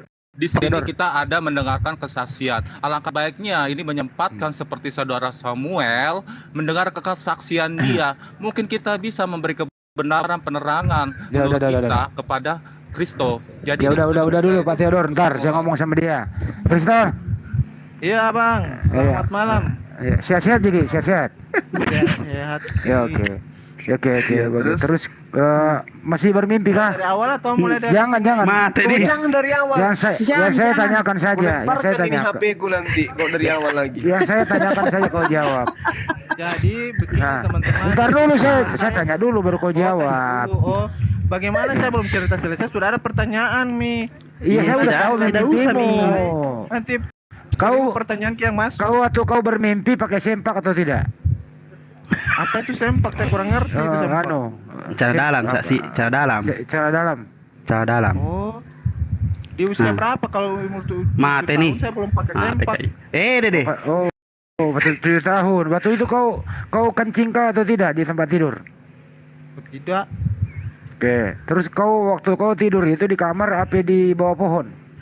Aduh, di kamar lah tempat tidurku. Oh, gue di kamar. Kamu sendiri apa berdua? Sendiri Mi, pertanyaanmu aneh-aneh. Oke. Kamu kira Yang datang itu berbentuk apa? ini bukan mimpi, nanti saya Katanya tadi mimpi. Iya, ini bunuh diri dulu baru Yesus itu datang. Mengerti tidak? Oh, bunuh diri dulu. Ini nih. Bang Kristos sebentar, Bang Kriston. Berarti ini karena Bapak tak kejam, mau ki minta bunuh diri. Terus Yesus datang dalam mimpi tak toh? Weh, pengertianku saya sama kita, saya dengarkan cerita apa ini. Dede. Iya, kita dengar ki semua. Iya, kita lanjut Ki. Kita lanjut, saya sayang Ki. Iya, saya sayang Ki. Kamu luar biasa. Iya, lanjut. Iya, jadi saya mau bermimpi. Saya ini memang mau bunuh diri karena tiap hari saya dirotanin, dipukulin oleh bapak saya. Kasarnya bapak tadi. 9 kali. Karena bapak saya ini dididik oleh orang Belanda. Buset. Beliau itu kan sudah disiplinnya. Keluar buset. Orang Belanda sudah tahu kan waktu dijajah kan. Iya, Dede, kejam sekali memang itu. Tidak jalan maka dirotanin itu. Makanya beliau kenapa juga kepada kita karena disiplin Belanda tadi. Oh, penyimpanan Belanda. Bapakmu itu laki-laki atau perempuan? Aduh, kamu bertanya agak aneh ya. Kamu menghujat atau menghina begini. Jangan itu dong. Kita mau ceritakan kita punya kesaksian seperti Nabi Muhammad yang mau bunuh diri dari. Apa itu? Apa itu? Nah tinggalkan. Mulai kamu menghujat mako kau nih. Biar jangan Basir jangan. Iya, kita lanjut Mi. Kita lanjut Mi. Nganggur asa mah kamu pusing pula. Ya, lanjut. Iya, lanjut Ki. Ini teman-teman. Apa Mi peninggalan warisannya Bapak tak? Waduh, bapak saya itu PNS. Banyak uangnya di. Tuh banyak Mi, sudah beli rumah, sudah beli apa lawan sawah, kintal apa sudah semua. Ya, lanjut tadi mimpi tak. Ya memang didikan orang Belanda saya yang kasih sekolah saya bapak saya, dia biasa sekolah bapak saya. Kristo, kamu sekarang ini dalam keadaan sehat atau kamu sakit? Oh, saya sehat walafiat. Sehat, alhamdulillah. Bukan kerja di kepala talang. Saya ini kerja di bank. Teller. Kita teller atau ini? Teller atau resepsionis? Marketing. Saya marketing. Marketing. Kirain teller Ki. Marketing. Saya kerja di 2 bank. Sebelum saya di bank pemerintah, saya dulu di bank swasta, Bank Danamon. Oh, di mana Ki sekarang? Bank BRI Ki sekarang? Sekarang bukan Bank Negara Indonesia. Iya, apa banknya? Oh, Bank BNI. Oh. Siapa namanya Kepala Cabang tak? Orang Bank BNI itu mau terima saya karena saya tidak sehat. Dia jangan pertanyaanmu kayak aneh-aneh gitu loh. Iya, betul ini. Lanjut. Om Handi memang suka begitu. Swasta saya sudah jalanin, bank pemerintah juga saya sekarang jalanin. Kita berharap dia cerita mimpi singkat toh. Iya, makanya jangan kalau mau kami di YouTube, bukan di TikTok Mi. Iya. Cerita Mi saja mimpi tak. Jam maki kemana-mana. Ditanya-tanya dulu Mi. Bahasa apa sih? Bahasa apa pada? Kita lanjut Mi. Mimpi. Iya, jadi sebenarnya ini belum pernah dilempar sandal kali ini. Saya ini kerja di bank loh. Saya bukan bercerita orang. Ya sudahlah, janganlah cerita itu. Ceritalah yang Anda. Jadi karena berapa tahun saya di bank terus tiap hari saya berdua di dalam nama Bapa, Putra dan Kudus. Nah, Yesus datang pertama kali, beliau belum ketemu saya, beliau tunjukkan ada aja ya orang begini ya. Apanya yang dia tunjukkan? Fotonya yang seperti di lukisan-lukisan yang biasanya kita lihat itu. Baju yang raka deh. Siapa ya? itu penampakannya seperti itu sudah bukan berupa foto. tunjuk orang lain tunjukkan, tapi sudah penampakan seperti itu. Pamunita saka-saka. Iya, berupa ada foto. Oh, tapi pas mimpi tak berupa penampakan begitu. Beliau tidak berkomunikasi dulu di malam pertama buat saya. Di malam kedua beliau pesan buat saya tidak mau kalian begini-begini, saya tidak mau kasih orang. Waduh, udah pakai bahasa Roh Kudus ini. Bingung saya. Coba bahasa Indonesia yang benar Bang Kristo. Kalau kalian banyak-banyak tertawa, saya tidak akan kasih tahu itu rahasianya Tuhan. Iya, tidak apa-apa Ji, tidak penasaran jika kita lanjut nih. Jadi penampakan beliau itu berupa foto, ya pas beliau. Oh, berarti berarti ketika beliau nampak, yang nampak itu bukan makhluk tapi bingkai foto, gitu. Begitu. Bang Kristo.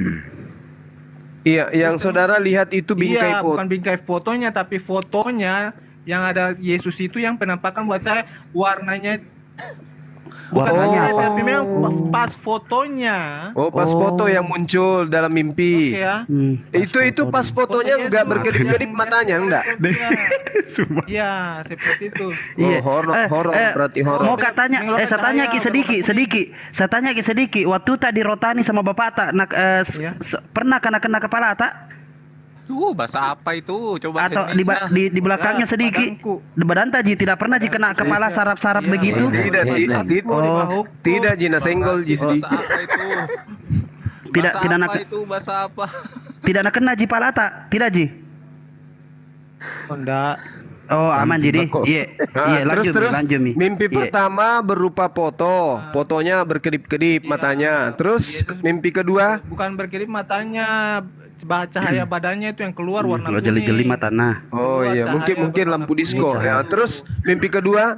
Ya, yang mimpi kedua itu beliau angkat saya keluar dari bumi. Mukanya bercahaya. Mati, Bang. Tidak bercahaya. Tapi suaranya dia tanya begini buat saya. Dia diam dulu. Tuhan Yesus itu tanya kepada kamu mau ke Krishna, dia panggil. Nama saya kan Krishna Tonrate. Di situ profil saya. Pakai bahasa Indonesia kinanya Ki. Pakai bahasa Indonesia atau pakai bahasa Toraja Ki? Tanya. Bisa Ki Yesus bahasa Indonesia di. Iya pernah ke sekolah memang. Krishna. Iya. Jawab ya. Saya tidak tahu ini Tuhan loh. Itu dia panggil saya, dia tanya mau ke mana kamu. Saya bilang saya mau ke Jakarta. Waktu saya 7 tahun saya berada di Maluku, di Kabupaten Kepulauan Kecil, situ ibu kota kabupaten. Dan saya tidak tahu belum pernah ke Jakarta. Saya dengan spontan menjawab saya mau ke Jakarta.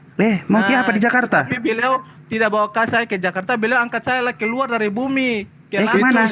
Itu siap berapa tahun, Bang? 7 tahun, 7 sampai 8 tahun, kelas 2 SD. Begitu. Iya. Terus angkat saya ke langit sana. Lalu dia tunjukkan ke bumi, ini loh bola bumi ini loh. Ya, tapi ada pesan saya mau kasih tahu kalian, tapi saya takut ini. Kalian salah gunakan ilmu ini. Ilmu apa nih?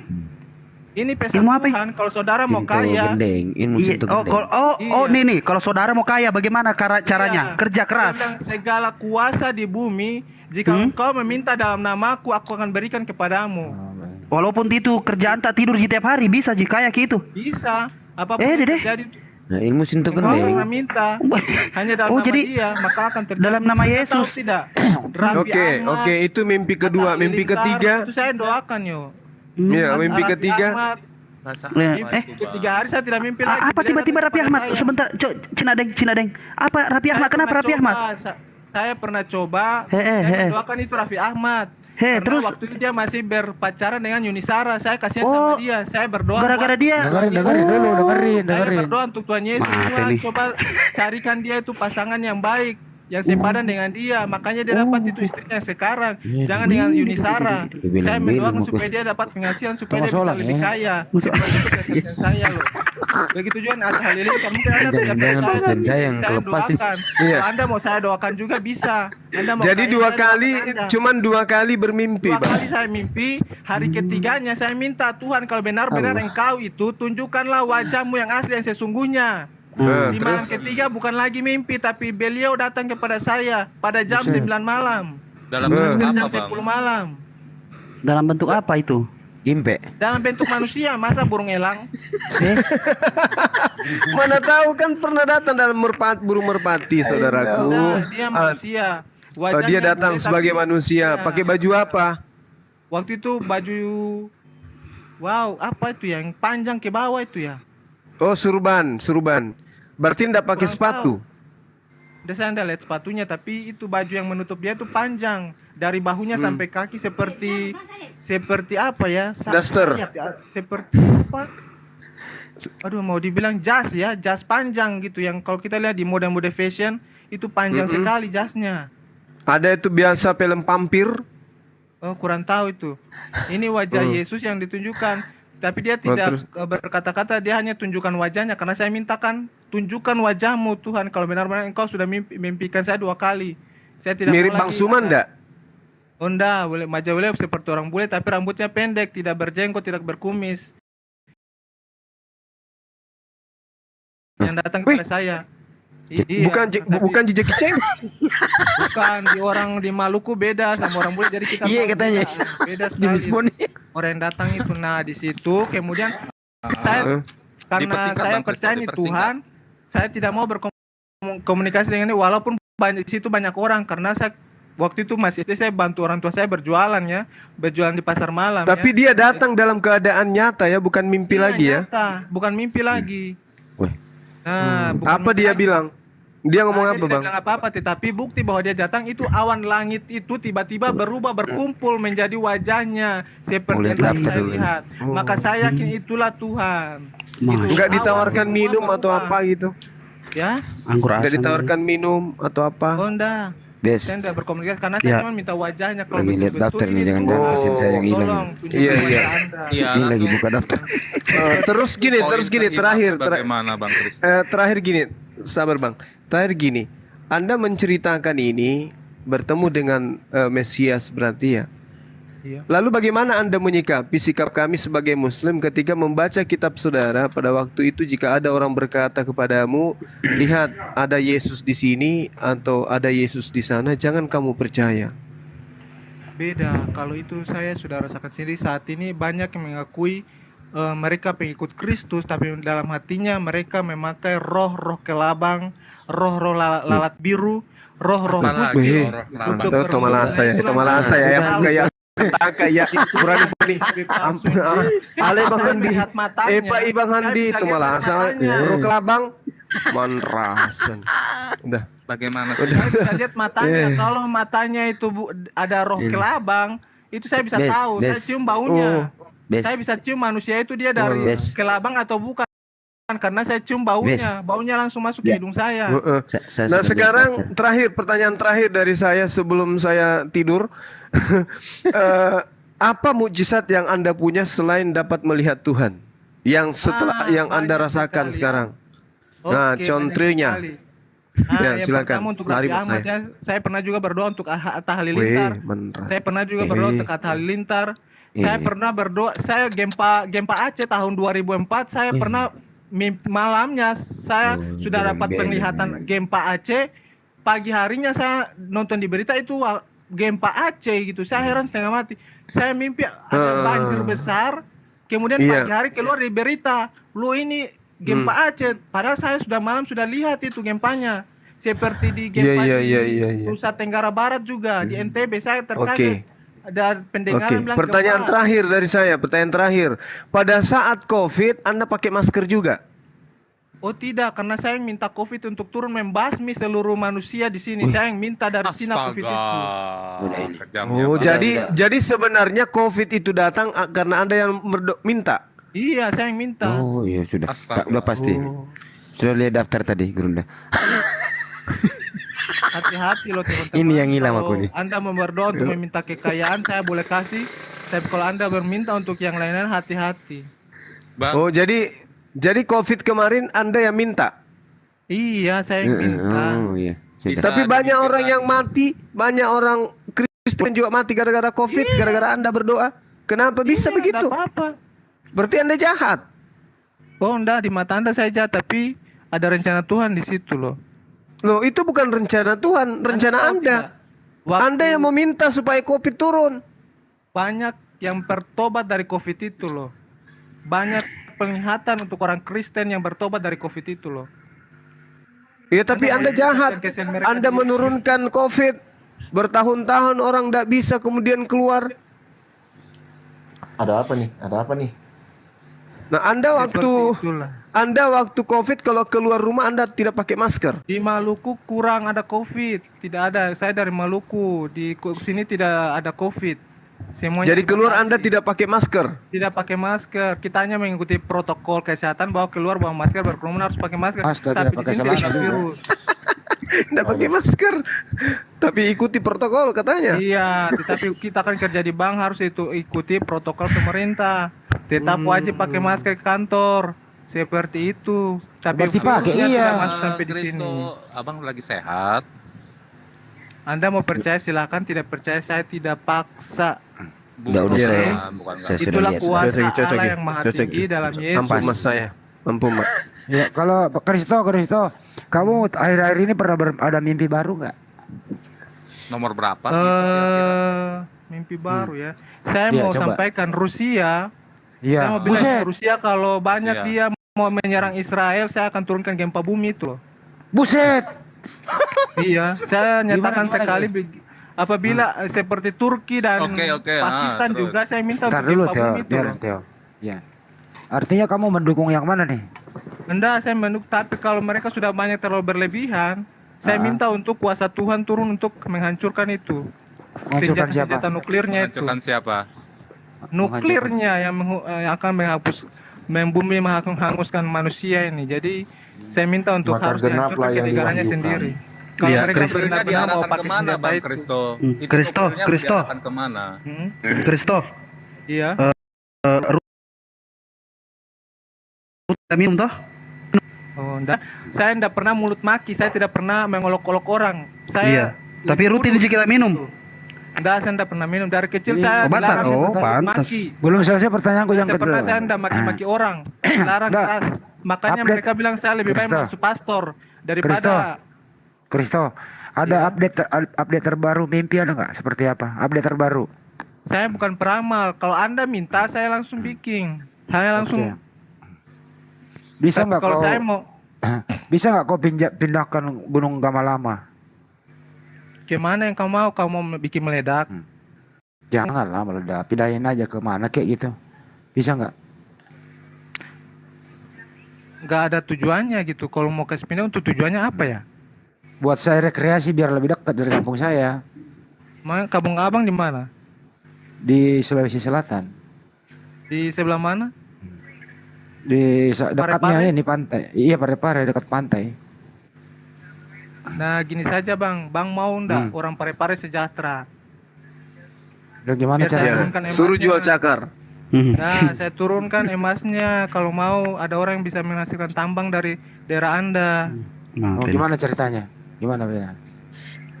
Makanya engkau jangan tanya saya pergi gali. Saya hanya cuma berdoa maka muncullah emas dalam tanahnya. Iya, bagaimana dok? Mujizat Iya. Tuhan. Makin mulai terima ke BNI ya? Bisa juga ya.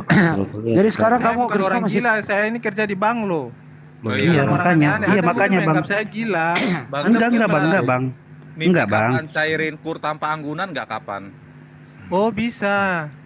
Itu plafonnya dari 25 juta ke bawah ya untuk usaha mikro tanpa Itu jaminan itu Siapa digratiskan. Jangan Bahkan diganggu sekarang dulu. sudah plafonnya sampai 100 juta. Kita Anda cek bisa dulu. Kenapa ini ajukan sekarang di bicara BNI yang masalah penting Alkitab kembali ke KTP, kartu plafon mikro ini? keluarga, foto Plafonnya foto pakai KTP, kartu keluarga, ya akte nikah, ya paspor. Bang Kristo. Dia marketing, Bang. Kristo, saya ini kan kontraktor nih. Saya sudah Tanpa punya. anggunan Bang, gimana caranya tanpa anggunan? Taruh dulu, Kristo. Saya punya SPJ. Saya punya SPJ Surat kan nilainya. perjanjian apa? Iya, SPJ itu apa? Iya. Surat perjanjian? iya, surat perjanjian Jamaluddin.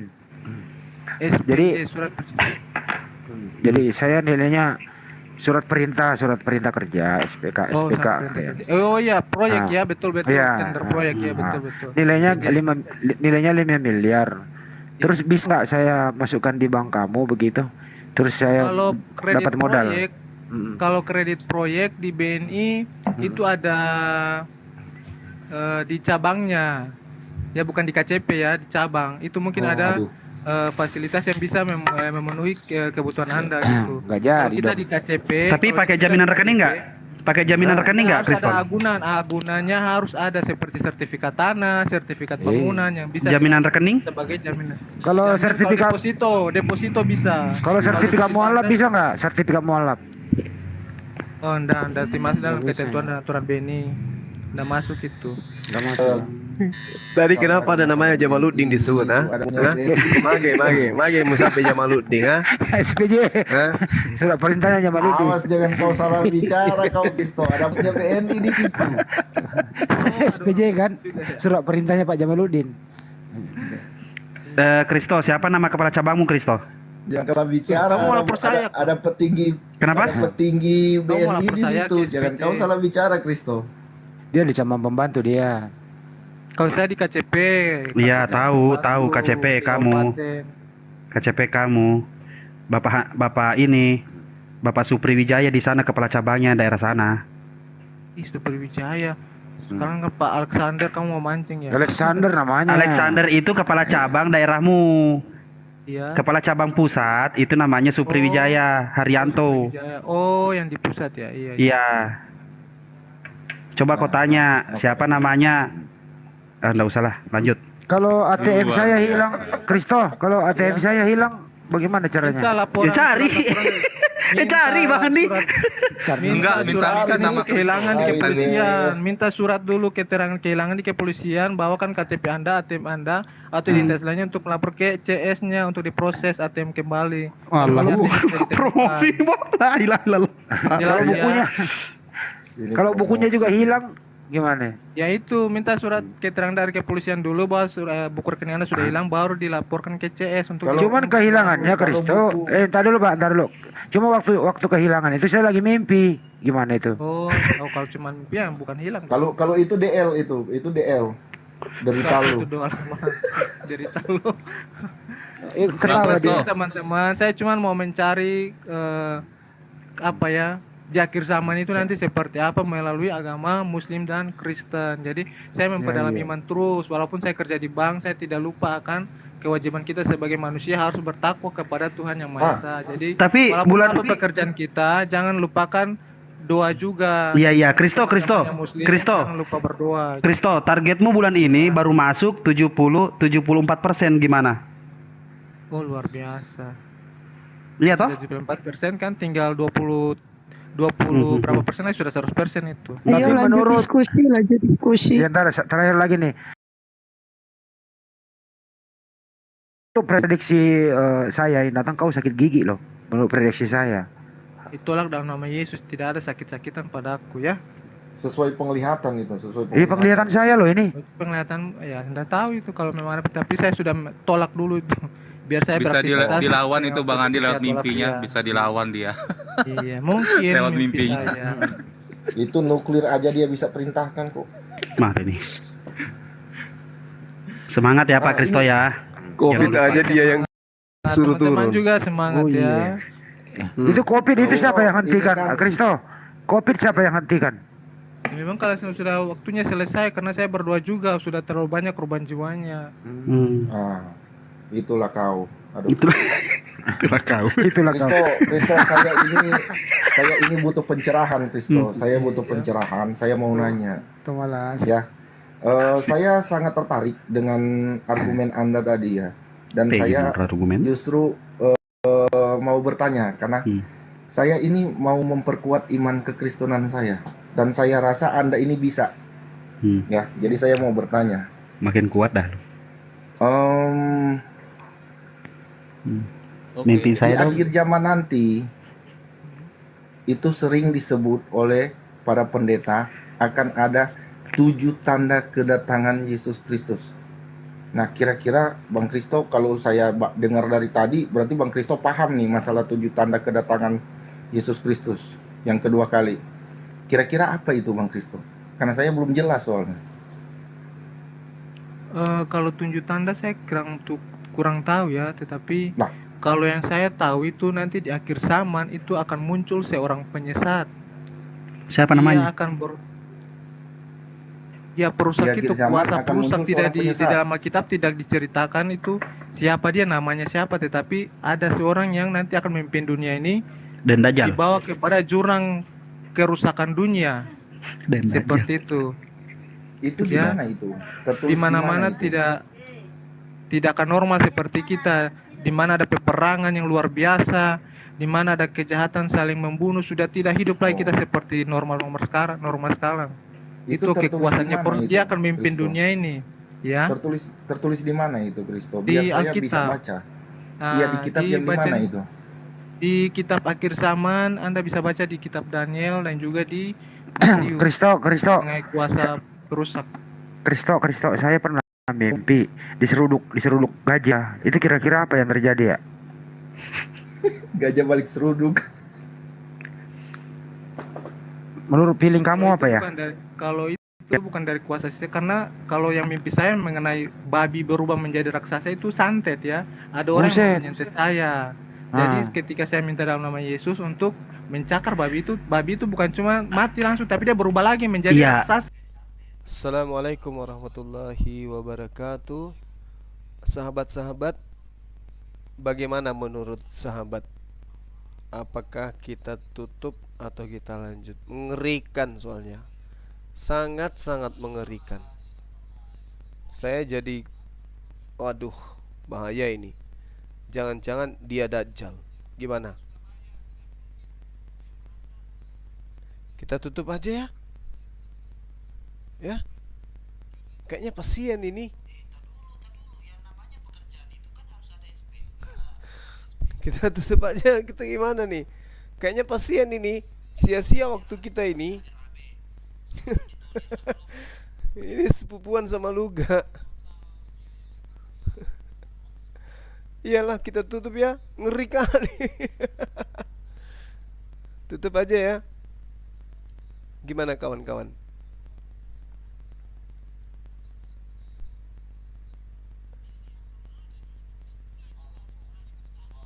Ayo lanjut buat hiburan, ini udah banyak. Hiburannya udah cukup ini, udah hampir 30 menit kayak gini-gini aja terus.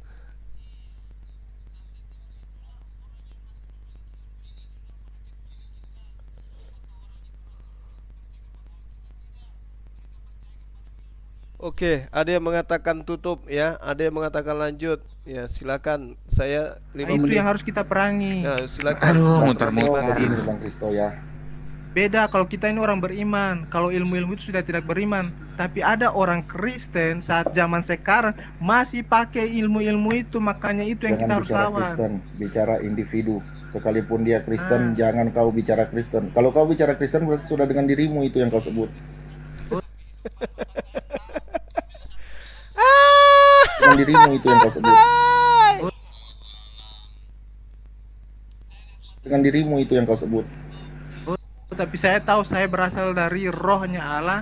Nama saya sudah tercatat di kitab kehidupan. Maka saya tahu, saya melihat matanya saja, saya tahu ini orang pakai ilmu hitam atau tidak. Wallahualam. Saya lihat matanya saja, Masya bahkan Allah. baunya, Semoga Anda jabat tangannya diridhoi dan saya, diberkati oleh jabat Allah tangannya Subhanahu wa kita Ta'ala. saya dengan saya bisa rasakan. Kalau subhanahu wa ta'ala. Iya kan? Bang Kristo, Yesus aja tidak pernah menyatakan dia itu Tuhan. Tapi Anda dengan lantangnya Anda berbicara Anda itu datang dari Roh Kudus. Berarti Anda ini Yesus kah?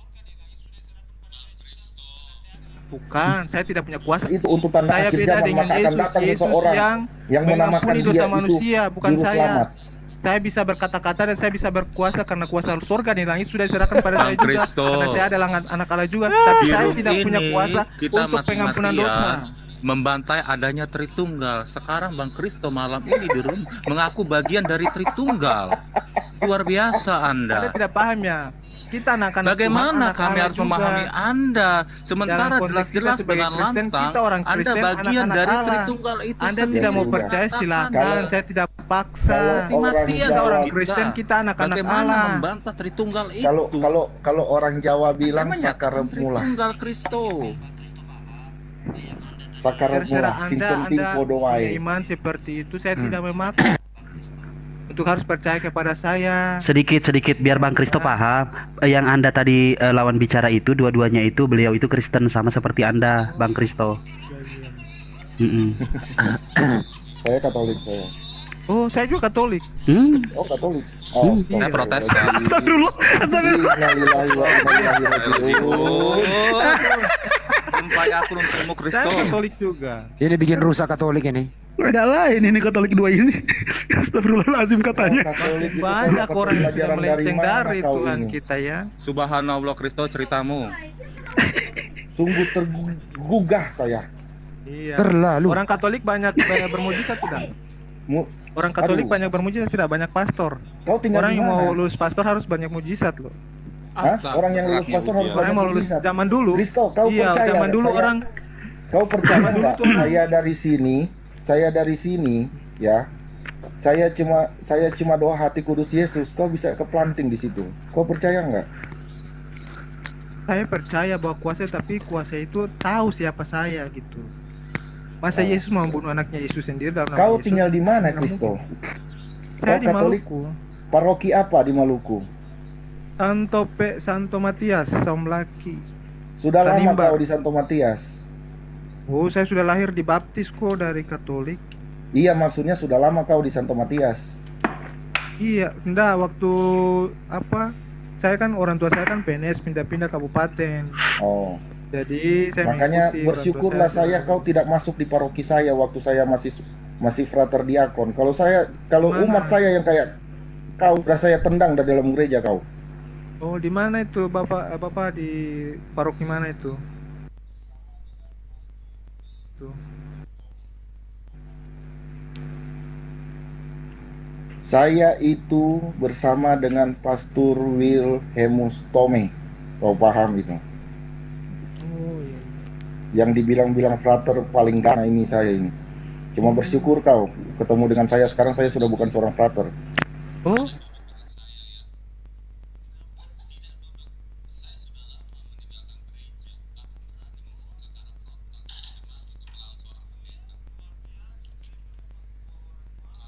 Secara frontal di jemaat untuk melawan seorang pendeta. Oh iya, luar biasa. Saya berdapat 2 orang mualaf. Karena ya, pemahaman di sini umat ya. Kristen Bukan mualaf. selalu melenceng. Bukan mualaf. Mereka berdua ini bukan mualaf. Masih Kristen atau bagaimana? Kristen. Masih Oh gitu. Kayaknya nanti kalau mau pembelaan coba Pak Richard monitor 863210. Lanjut. Ya, Nah, ini Mak. ya, lanjut Pak. Gimana pendapat Anda tentang Pak Kriston dan Pak Goitmi dan Pak Theodore? Pak Theodore, Allah ilah. Tentang Kristen lah. King Richard, coba Oke. bagaimana nih tanggapan tentang Gimana saudara kita tanggapan ini? Anda, Bang Richard? Ya, luar biasa Pak Kriston. Salam dalam kasih Yesus. Wah, Diakui dia. Mana kui? Ketemu. Ya, Nah, setiap kasih dukung lah. orang, Ya, saya ya. kasih tahu, setiap orang punya perjalanan spiritual masing-masing ya. Iya, syukurlah Kriston ada dikasih penglihatan. Agak Luar wasen. biasa.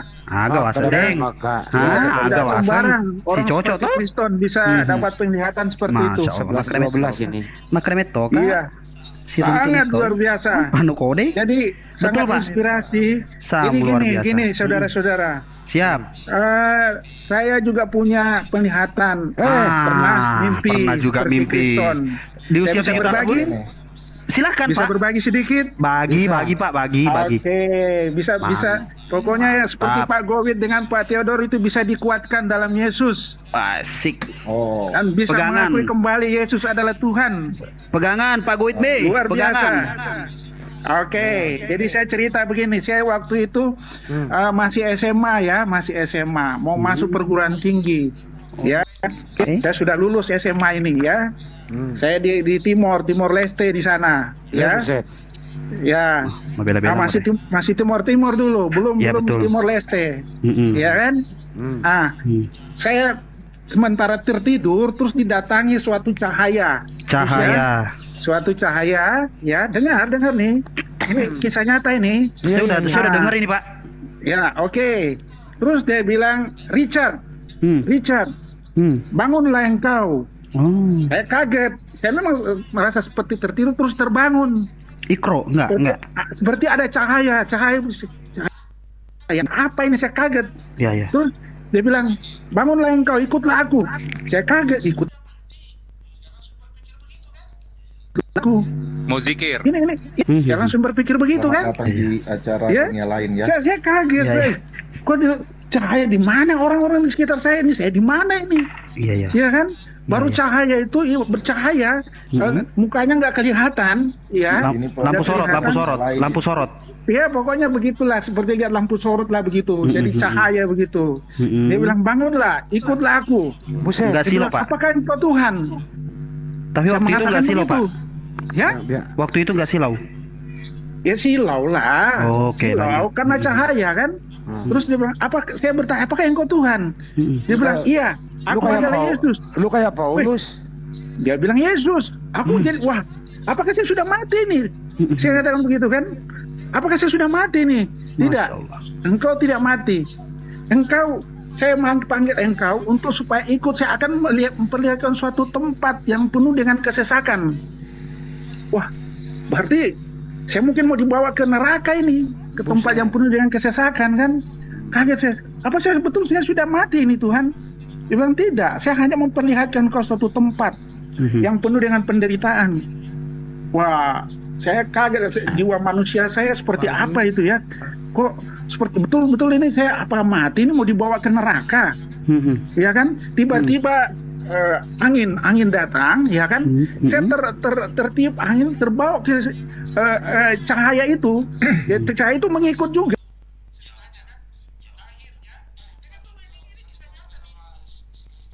Cahaya itu mengikut juga.